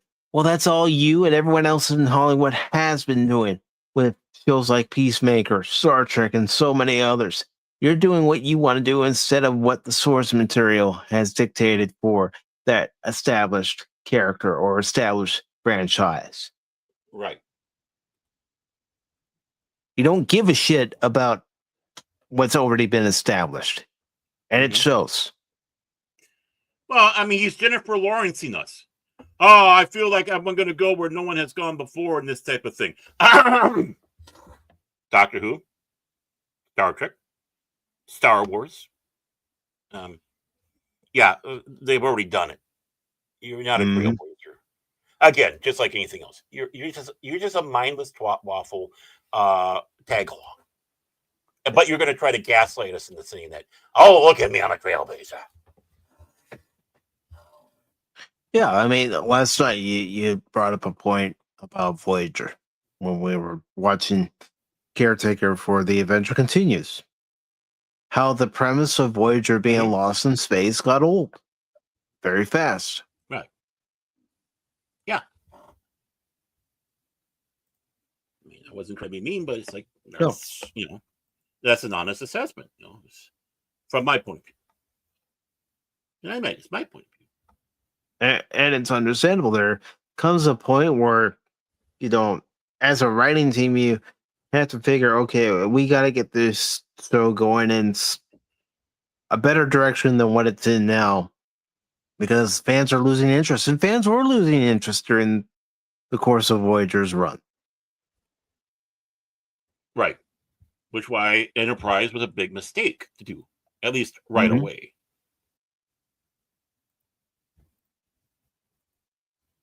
Oh, he's on fire most days and nights. Someone pissed my cornflakes. I think it has everything to do with the articles I pick, and he's going, Mike, you son of a bitch. He does that on purpose. He does that on purpose.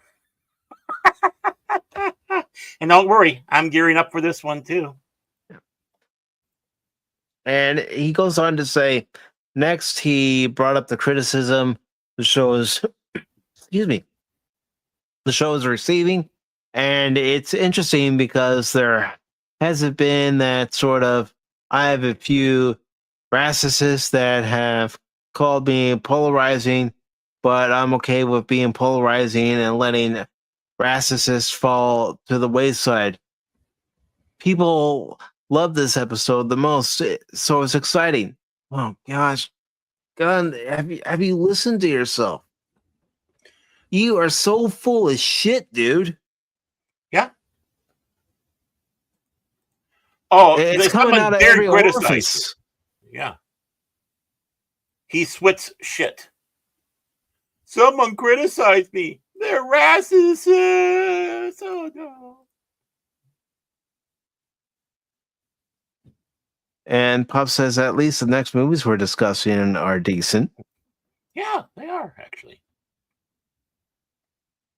One's excellent. Yeah, of course, Baron's not looking forward to the movie that we're watching this Wednesday, but I'll tell you all about that later. I'm just surprised by your reaction to Death Race 2000, Pops. I thought you've seen that one before. Great movie, by the way. Great Corman film. Yep. All right. So it says, while the sixth episode does currently have the highest rating on IMDb with a 9.2, there are only 5,200 reviews. You mean bots? What? There's Whatever. no way that is honestly that high. There's no way, honestly. It can't be. I mean, look at these scores. Let's see. Episode 1, 8.0. looks like 6.7K. Episode 2, 7.7 out of 10 with 5.4K reviews.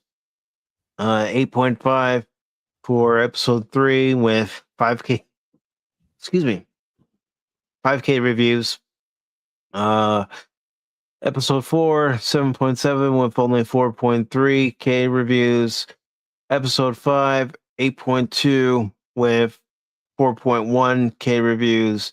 And then this last episode at a 9.2 with 5.2K reviews. Take care, Pops. See you tomorrow. Pops, thank you for stopping by, brother. Really appreciate it.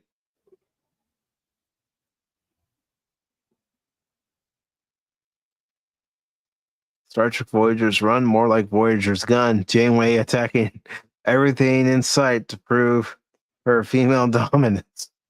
Well, there's never a need supply of photon torpedoes. Well, I mean, let's face it. Throughout the entire series, she was trying to show Chakotay that she's got a bigger set than he has. So, I mean, I still feel bad for Robert Beltran getting shafted. He got shafted big time. Additionally, the show is not charting on Lunamante's top 10 streaming originals television chart. It says for the week of September 19th to the 25th, the show has less than 273.9 million minutes watched. The show aired its 5th episode on September 18th and the 6th episode with the Earth X revealed on the 25th.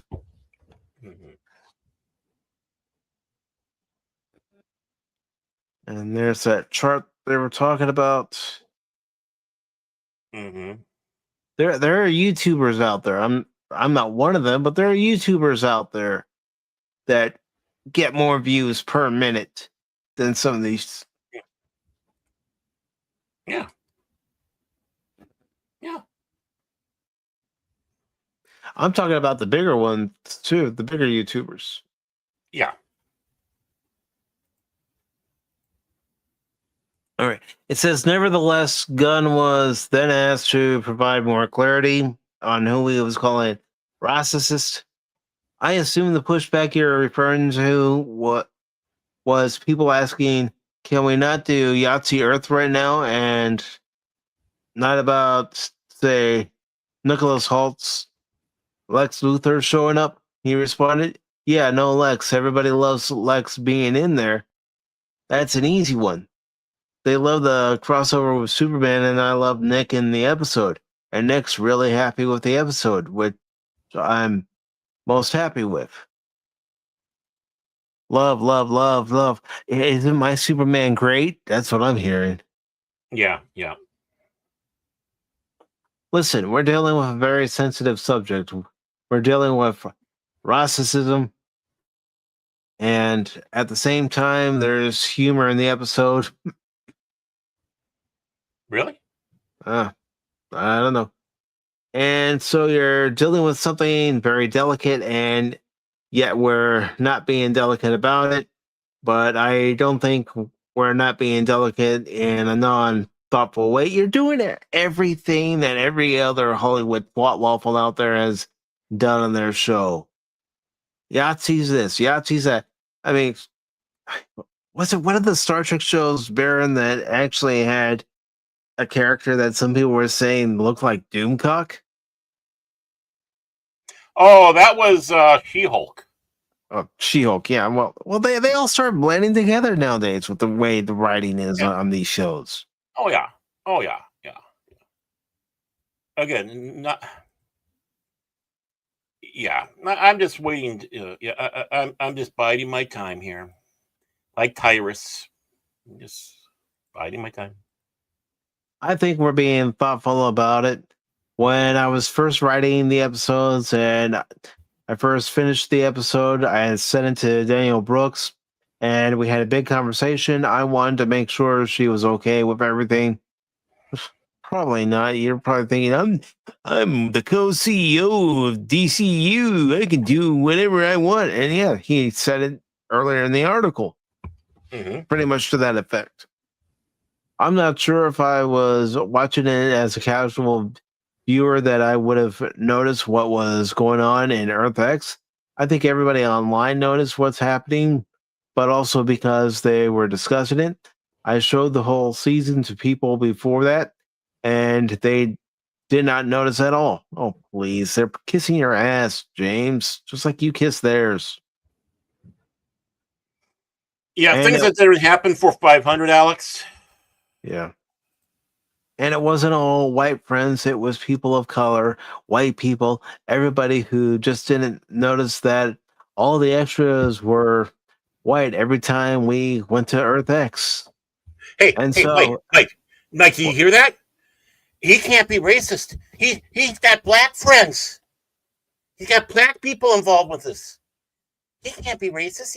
He just pulled the I got a black friend. yeah, we've heard that. We've heard that many times in the last 10 years, haven't we? Oh, heard that even longer than that. I know. I'm just going with the last 10 years, Baron. Last 10 years, definitely.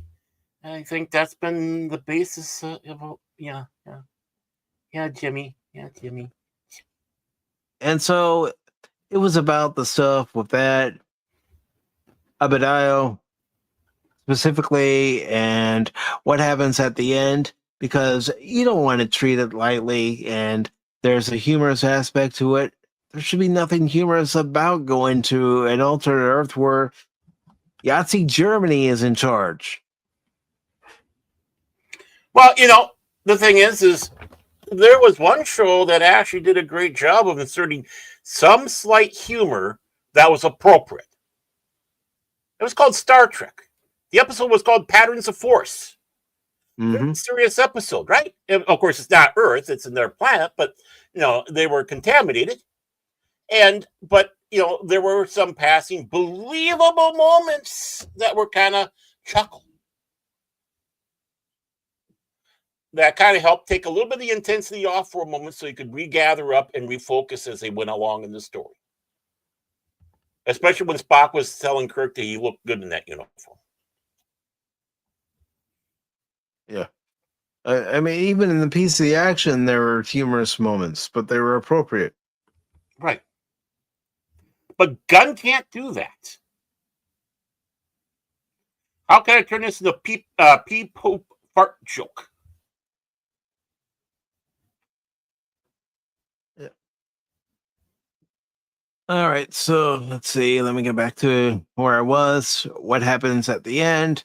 Because you don't want to treat it lightly, and there's a humorous aspect to it, but it's also very scary. It was about the way we handled all that. Gunn concluded. While Gunn accuses his critics of racism, he previously admitted to promoting race swaps because he said there were too many white characters and he wouldn't make a character white because there are already so many white superheroes. Oh, really? And Laren says it exactly. Same old tired cliche card. Yeah. I think it's time that I am actually honest with everybody here, everyone that we deal with. But after all this time, I'm just going to have to come on and confess that I'm a racist. I really am. I really am. I do not like middle-aged, white, low IQ, low testosterone, arrogant prick, asshole white men. So there, I guess that's where I sit with my racism. Well, sorry about that, Jimmy. I guess I'm racist to you. I don't like the arrogance of Hollywood, acting like they're better than everybody else. So, they've never had bad thoughts about somebody, or regardless of their skin color. When they have, there's a history of it. Mm-hmm. Oh, hell yeah. See, Jimmy Gunn has to rely on that crutch because and we've seen it before, he can't defend himself. He can't keep a story straight. He's all over the place. He's unintelligible. He has his own word salad misery that he comes out with. With all that contradicting, it's like the sign of one of the least intellectual people you could find out there. So how do you shut down anyone who will criticize you? You call them those names and hope, I call them that. They'll make them run away. Yay. No. I did it. Yay. Yay. I knocked all the pieces off the board and shat on it. Yay. Before I flew off. Like Yay. every other pigeon. Right. You just described what everyone else has been doing that's on your side, Jimmy.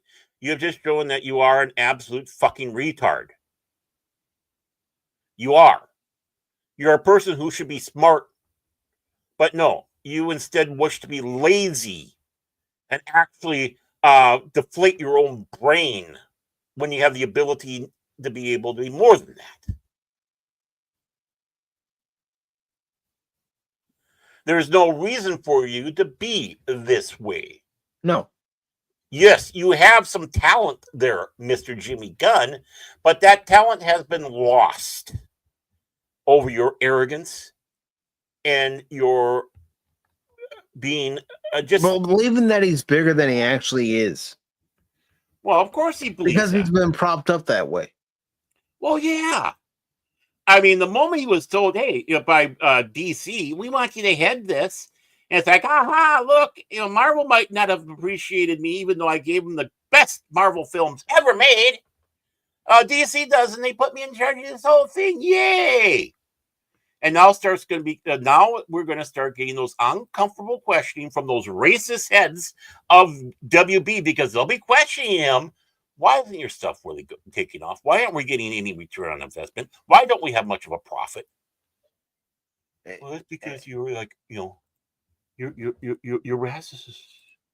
And not only that, Baron, I mean, WB is on the selling block. Warner Brothers is on the selling block, and there are suitors out there who would love to scoop up not just Warner Brothers, but all their IPs if they can. Right.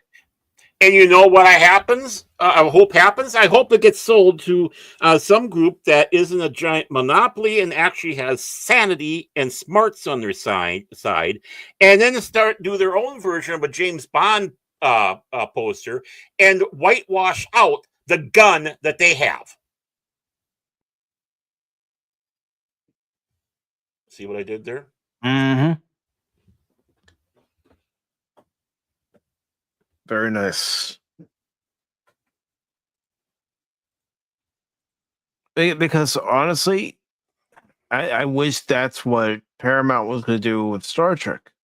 Me too. But they're not going to do it.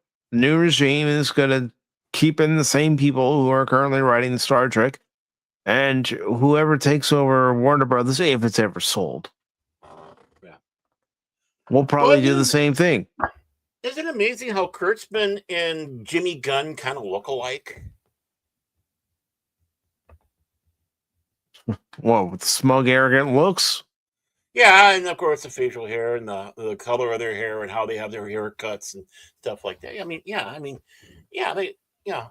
Two arrogant pricks in a pod. Yep. No, Jimmy. You mean Jimmy. Stop. And I like Jimmy's on my ice cream. And if you know what Jimmy's are, they're just jelly sprinkles. Yeah, that's all they are. Yeah. Mm-hmm. Yeah. Sprinkles. Mm-hmm.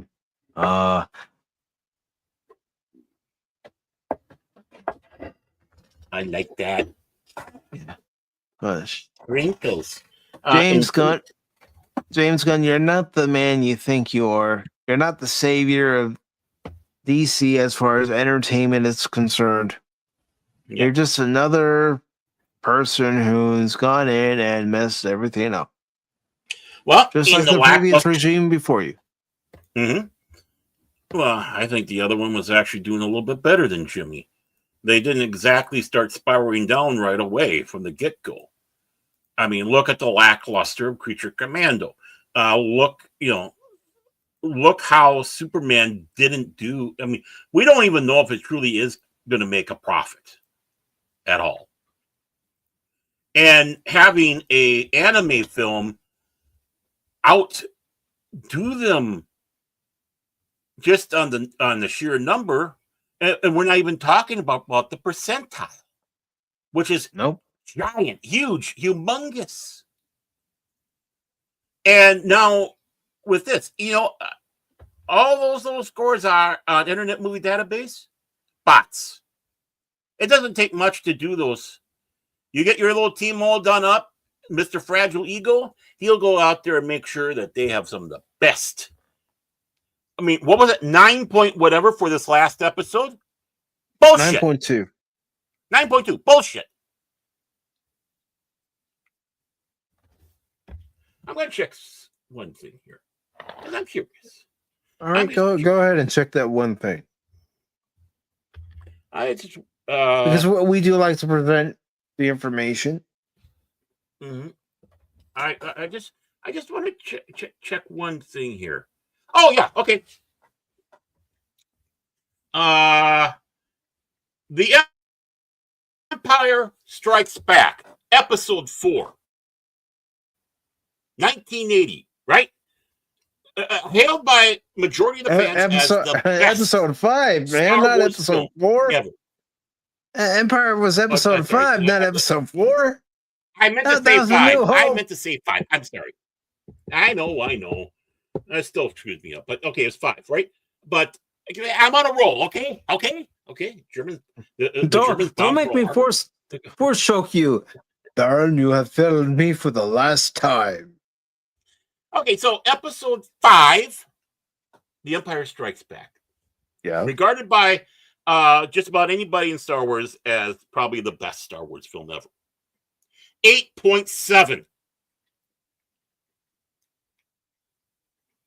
You mean to tell me that Peacemaker, this last one, has a higher rating and approval than Empire Strikes Back? That's what I'm saying in that chart. And can we say bullshit? I call bullshit on that. Because again, we're familiar with botting. Botting on social media. It occurs. And that is a social media site. Right. Where anybody can go in, create an account, and give something a downvote or an upvote. I mean, the making of Empire Strikes Back, 8.1. That's just for a behind-the-scenes documentary. Right. Then there was another one that was done about the special effects. That was 7.5. The Force Awakens, 7.7.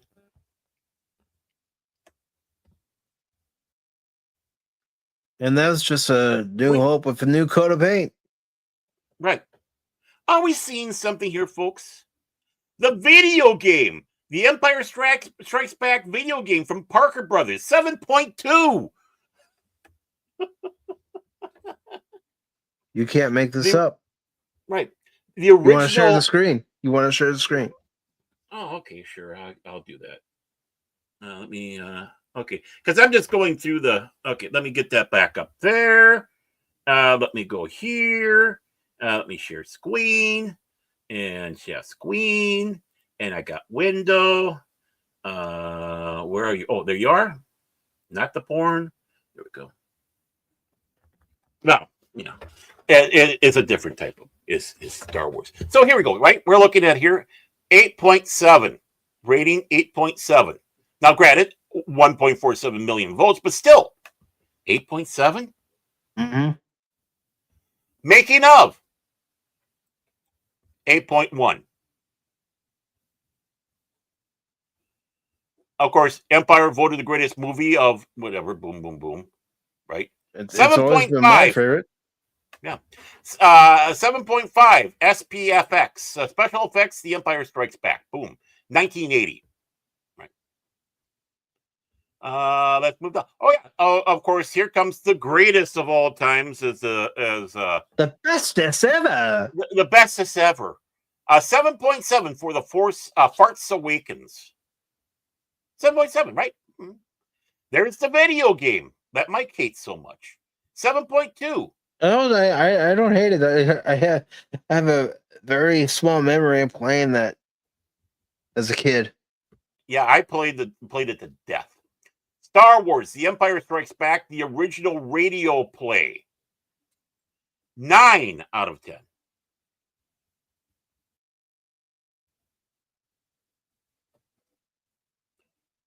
Deleted scenes. 8.8. Or deleted scenes. That says something. Star Wars. Yeah. Now the original Star Wars. 8.6, which I think is just disgusting. It should be higher. Be a 10. Another one of the Super Star Wars, 7.5. So I'm just taking a look at the big powerhouse here. I just thought, hey, you know what? Let's look up I just wanted to see. Okay, let's compare this. Let's see how the Peacemaker. So, anybody out there with a straight face, honestly, a straight face, wants to tell me that the ratings for that last episode of Peacemaker is real? Anyone? I put it this way, Baron. If anybody with a straight face wants to say that the last episode of Peacemaker was 100% pure quality like The Empire Strikes Back, go ahead and tell me. I would have no jokes up something. Okay, go ahead.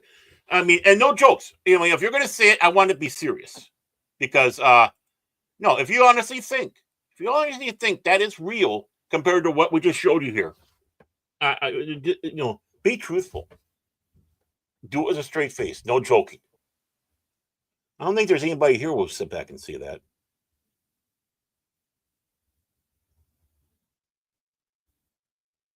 Okay. Are you looking up Superman 78?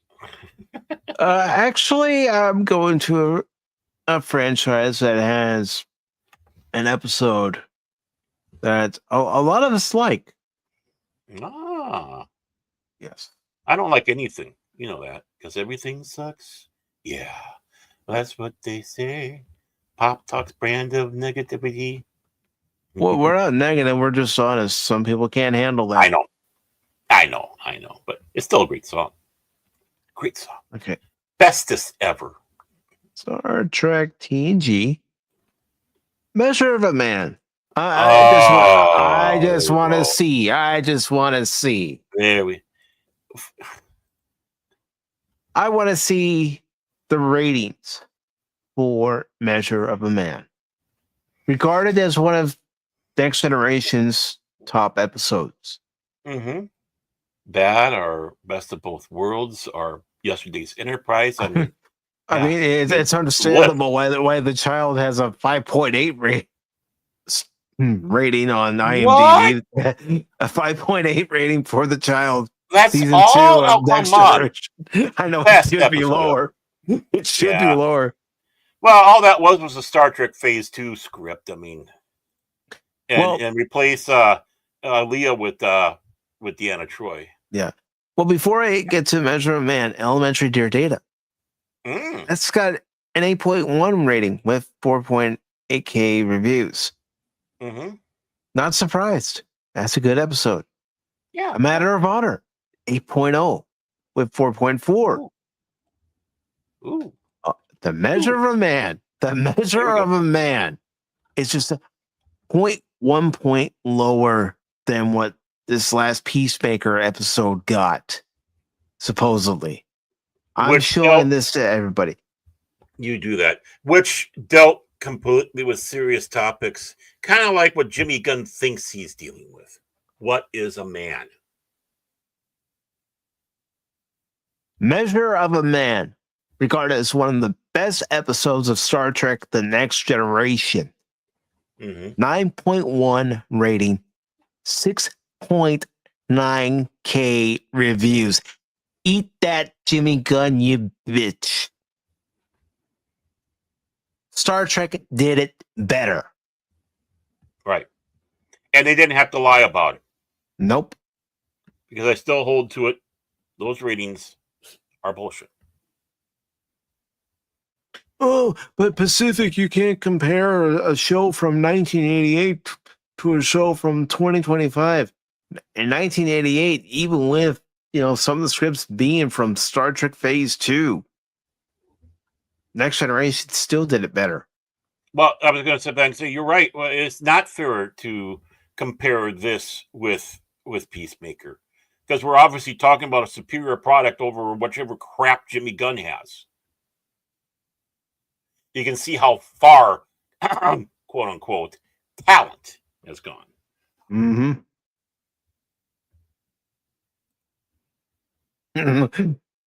Yeah, that's how some people work. God's in there. Oh, good, they made another Trump joke. Eat it up. Don't ask me to do that again. I was just going to. I was going to say, wow, that's good. Do it again. You should have recorded it. That way you just play it over. Contagion, Yeah, I mean, 7.5. Not bad. Mm-hmm. Yoo-hoo.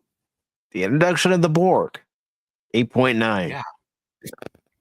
Right. Another good episode. Yep. Oh, okay. I'm going to cut to the chase. The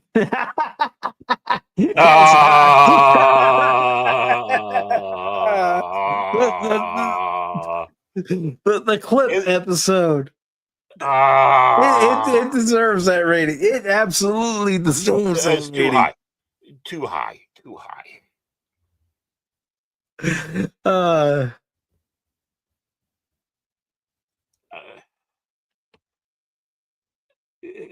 The Offspring. Let me look at season 3. Give me a second. Okay. Oh, by the way, we are going to be banning Godzilla there right now.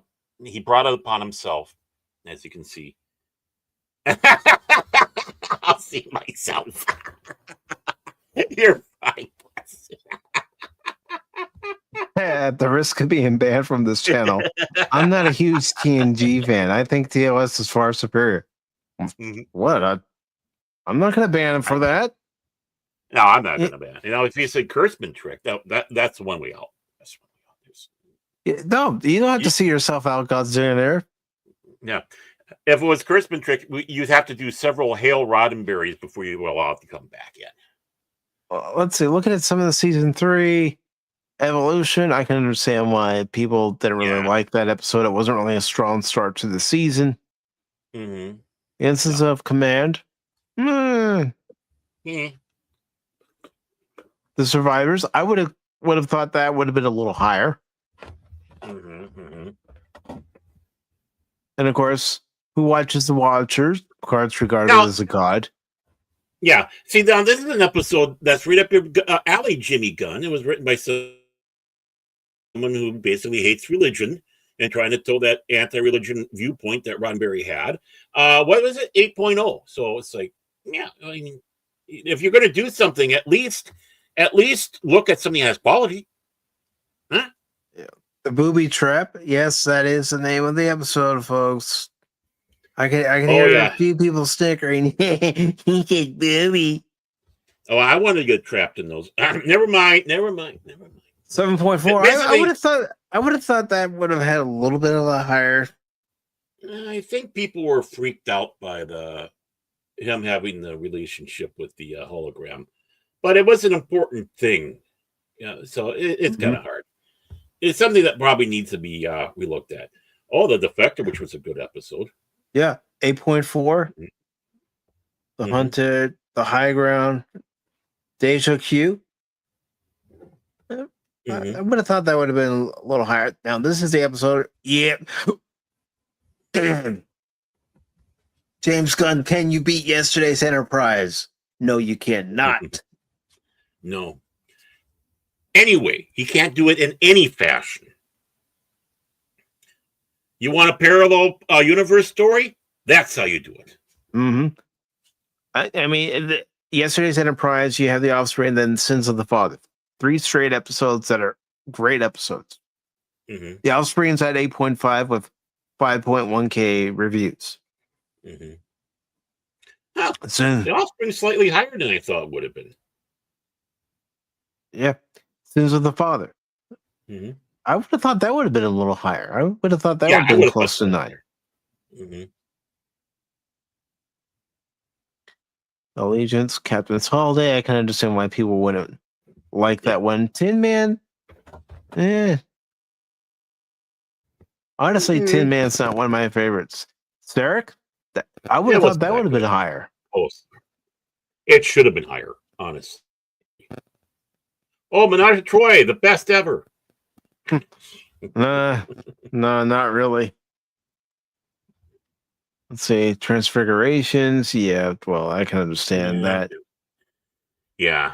And James Gunn. Can you beat Best of Both Worlds Part 1? No, you cannot. No.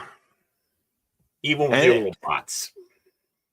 And let's see, Best of Both Worlds Part 2. You can't even beat Part 2, man. Yeah. They are the Borg. Resistance is futile. Mm-hmm. Family should have been higher in the reading. Yeah, 8.3. It should have been higher than that. That was a good character study episode. I didn't think Brothers was bad. I didn't think it was all that great either. No. It was. But I will give kudos to Brent Spiner for playing Lord, Data, and Dr. Soon. Well, yeah, he got the triple paycheck for that one. Mm-hmm. 7.8 for Remember Me. I would have thought that would have been lower. Yeah, that wasn't that good of an episode. Reunion, I could see why that's good. I mean, unfortunately, that's also the episode where Kalar dies. Yeah. Which sucks. Which it didn't need to do. No. Future and yeah, not bad. Good episode. Yeah, not bad episode. And it also had Andreas Katsoulis in it. Mm-hmm. Final mission. Well, everybody was just glad to get rid of Wesley. Yeah. Day to Day. It's a fun episode. Yeah. I mean, I got my issues with it, but that's not bad. Yeah, I'm not saying I don't have my issues with it. I do. But we had the Dancing Doctor. Yep. And the Wounded. Now, I would have thought the Wounded would have been higher. Yeah. I mean, that's our first Cardassian appearance. Of course, the first time that we saw the Nebula class. And of course, we got some background on Chief O'Brien, and we learned about his previous posting and being with Captain Maxwell. Basically, Maxwell O'Brien, interplay, great, and basically kind of hitting a little bit on that PTSD from the Cardassian War. Mm-hmm. Devil's Over Due. Macho Grande. I'll never be over Macho Grande. Yeah. Devil's Due is 7.2. Clues is 8.2. First Contact, 8.1. Yeah, where BB Newirth wanted to have sex with Riker. Yeah. BB was kind of I'm not kidding, folks. No. Lilith Green. Yeah. Oh, Night Terrors. Paul's favorite episode of Troy's. Oh, Night Terrors. I mean, they liked it enough they had to have a big storyline in Star Trek Online for it. Yeah. The Drumhead. I would have thought the Drumhead would have been higher.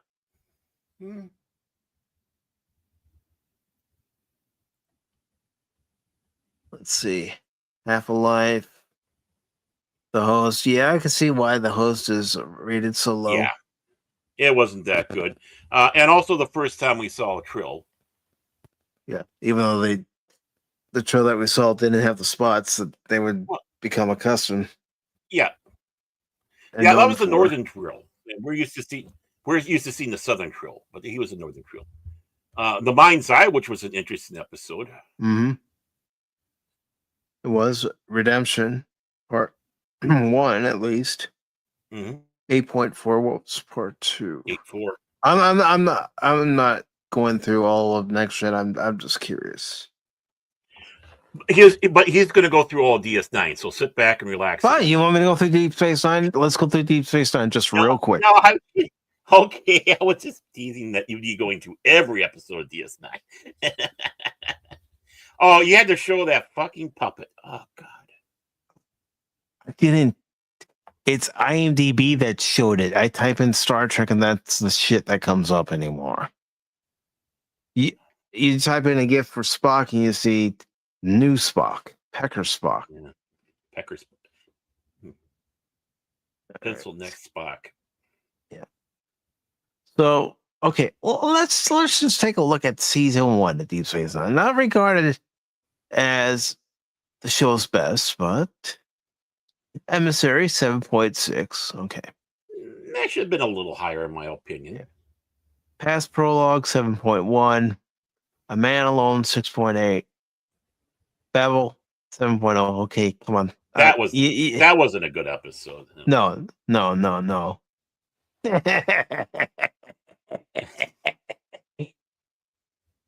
Move along home.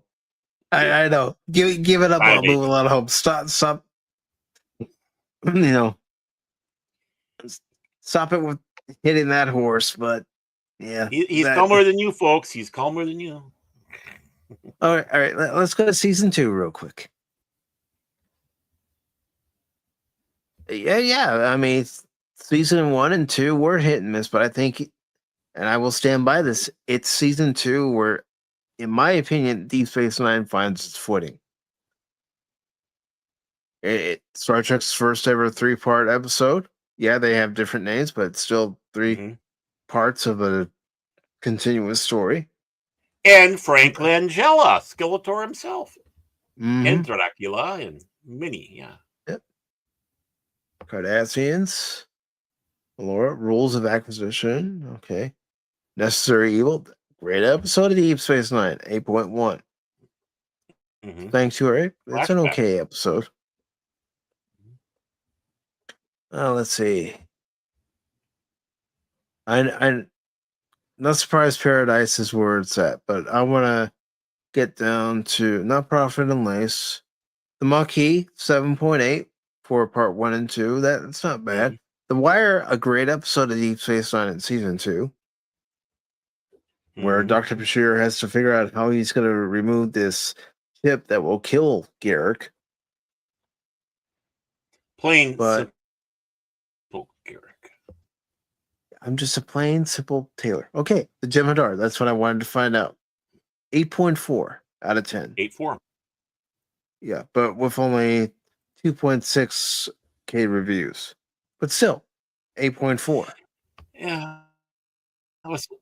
It was so great to see a Galaxy class, and then they had to blow her up. It's like, come on. Hey. You bastages, you corkasuckers. Hey, you guys are just fresh off the wound of seeing the Enterprise D go? Well, guess what? Here's another one called the Odyssey. And she's going to go boom. Yeah. Gonna go boomy, boom, boom, boom. Stop it! Just stop it! Just like in season 2 of Next Gen, you saw the Yamato go boom. But I mean, that was early on and all that, so it had a good shock effect by that. Yeah. Especially when he kind of bringing home that there was families on board, Yeah, but they killed Captain Keogh. I mean, that was one of the few attempts that they really... They killed Captain Keogh, who was in command of the Odyssey, and he's played by Alan Oppenheimer. Some of you might know him as the voice of Skeletor, you furry boob.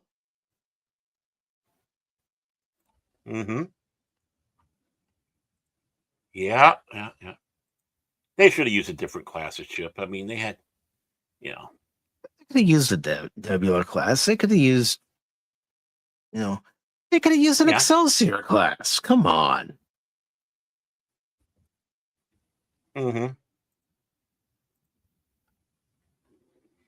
Right. I mean, at least they did make her look pretty in that episode for what we saw of her. I still maintain that was the Enterprise D model. They just took off the 1701 and Enterprise and put on the Odyssey's registry. Mm-hmm. I mean, it would have saved them money instead of building another Galaxy class model. Right. Yeah, exactly. Well, that's what they generally did with all of them. It's like, okay, scrape off Excelsior and put on Melbourne. Or whatever. Scrape off Excelsior and put on Enterprise. Oh, and also add fins on the side. Yeah, I mean, they destroyed that poor model doing that. Basically everything. Yeah, because when it came to Flashback for Voyager, they couldn't use that model. They had to build a completely new one. Mm-hmm. Right. Because everything they did was virtually permanent. It's like, you mean you tell me you couldn't have done temporary ones? So, like you did with the Enterprise D when you turned her into a dreadnought? Mm-hmm. Yeah. But Baron, seeing as we are at the end of the show, I know we probably went longer than the both of us wanted to. And oh yeah. But before we go, is there anything you'd like to promote? Nothing off the top of my pointed little skull at this moment. I'm going to try to working on my internet to see, try to fix see if I can fix some problems. And I did notice I had some issues tonight, but it wasn't so bad. So, well, we'll have to see how that goes. Other than that, no, I'm just going to be cruising it easy and hanging out with you guys and whatnot. So, and yeah. Right. Well, I am going to put. Oh, I am from 540 Studio. I do want to sit back. Oh yeah, Jason's Fox 40 Studio. Either on Thursdays, between 6 and 6:30 Central Daylight Time for the Beyond. And go over to Pops' channel too, because our first time watching for The Howling and The Howling 2 is open for the public to watch. So go ahead, watch that, and take everything we say to heart. Trust us on this about both those movies, what we have to say. And just a little hint, The Howling itself actually has Robert Picardo in it as a werewolf. So please state the nature of the medical emergency. And then tomorrow I'm going to be filming tomorrow I'm going to be filming some stuff with Pops. And I see for his members only, I don't know how many days it goes before it goes full public, but Pops has the other one, one of them that we did as well. What was it that we did on that one? Because I noticed that, that one's in the members only column. And but usually takes about 4 or 5 days or so before it goes for everybody. And that was Poptoberfest. Okay, Howling 2. Can I? Lake Placid. So that will be coming out for people in a few days. So that was my first time viewing. And that was a fun little film to watch. And of course, episode the film also about it. So. And to answer your question, Tree Rock, last night during The Adventure Continues, I was having serious mic issues where the panelists couldn't hear everything I was asking because I was cutting in and out.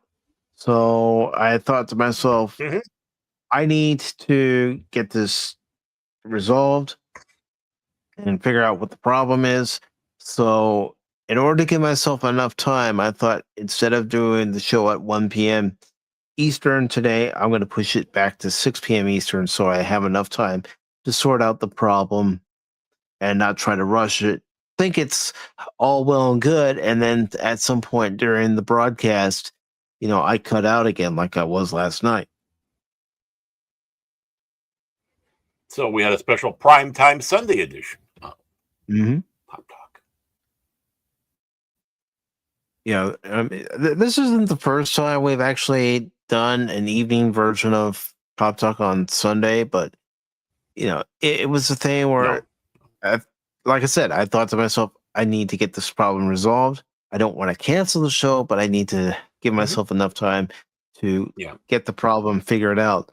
But I also need to let Baron and Cash know what's going on, so they don't pop into StreamYard before 1 o'clock Eastern or 10 o'clock Pacific or 12 o'clock Central, and then go, okay, well, where's Mike? Why is there no message?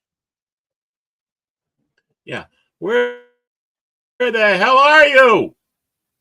I know it may not seem like it during the streams, but I do try to keep it professional when it comes to letting Cash and Baron and all of you know, okay, this is what's going on.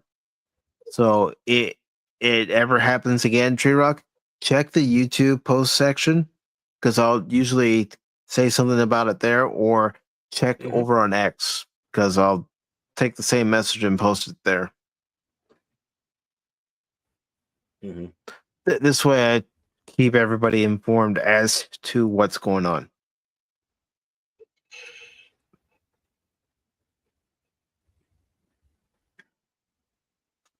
Because trust me, it'll happen again.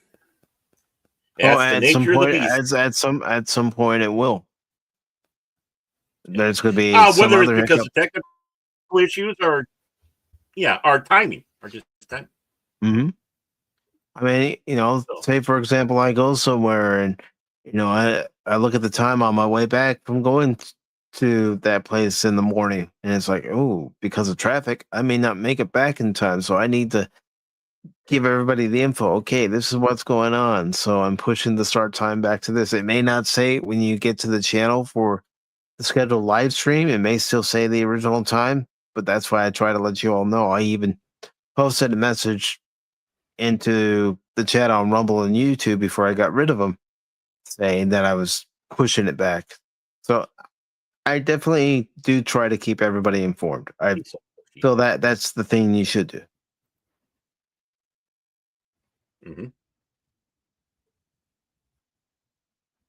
But I do appreciate everybody being here. Of course, Baron, thank you for being here.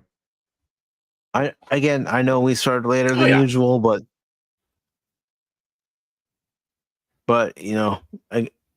when something like that happens, it's like, okay, I could cancel the show, reschedule it for another day, but it's like, no, I can get it resolved within plenty of time to do a stream at a different time. That's how confident I was.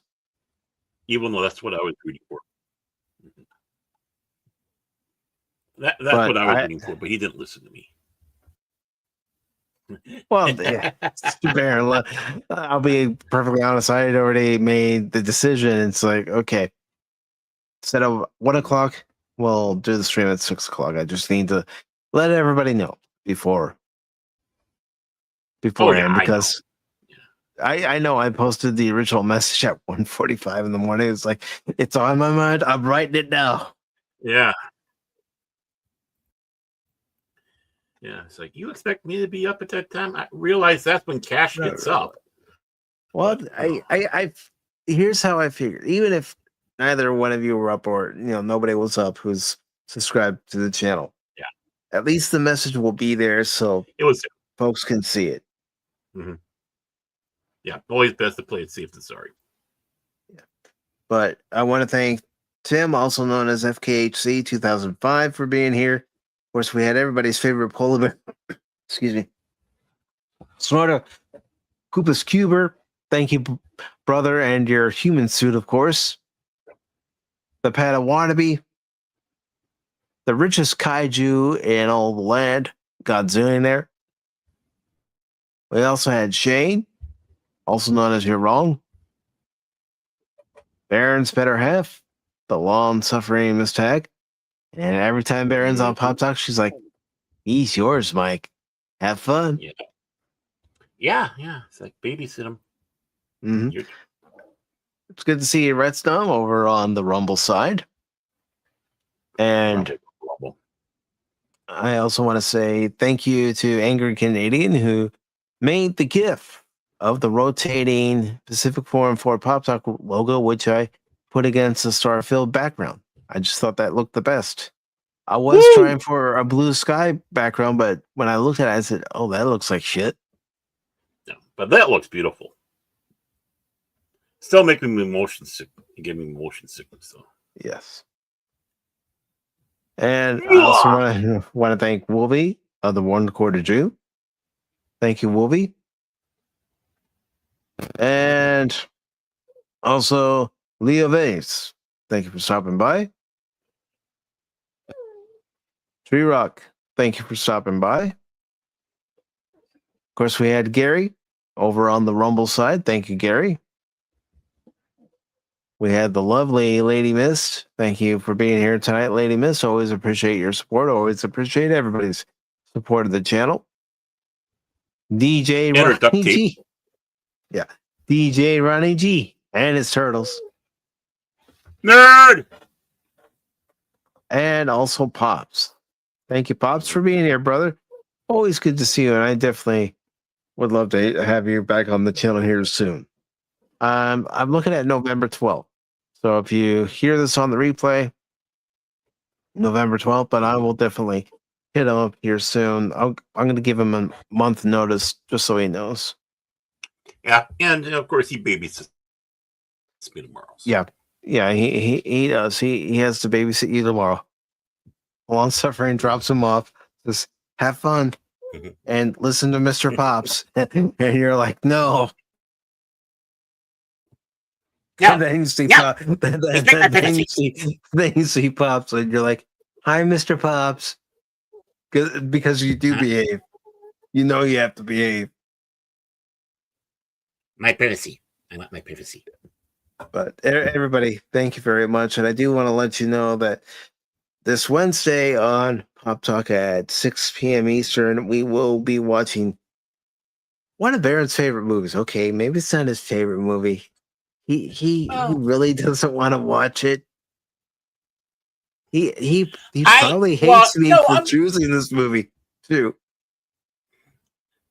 Like I said, I saw it once way back, wasn't impressed. I'm willing to give it another chance here. That's why I'm not raising holy hell or saying, "Oh yeah, I got to do my hair that day or my beard." No, you got to do your beard. Make sure you have your curlers and beard all curled up nice. Yeah. Yeah, I gotta go wash my butt on Wednesday. Sorry, I can't make it. Oh boy. But yes, we'll be watching Killer Clowns from Outer Space this Wednesday. Of course, Tuesday I'll be playing more WrestleQuest, and Thursday I'll be playing more Black Myth Wukong. And both the game streams will be at 5 p.m. Eastern, with Pop Talk for Wednesday being at 6 p.m. Eastern. And channel members, I just want to let you all know that 6 p.m. Eastern on Saturday, we'll have our membership stream for all channel members for the month of October. So it'll be available, and I'll make sure to have the link for that member stream in there Friday night. So until then, everybody, thank you for being here. Appreciate the support. And as always, don't ever give up on me in a game, because just when you do, you might miss something. And I'm not just a baseball guy. I'm an all-around guy. Take care, all. Autobots, transform and roll out.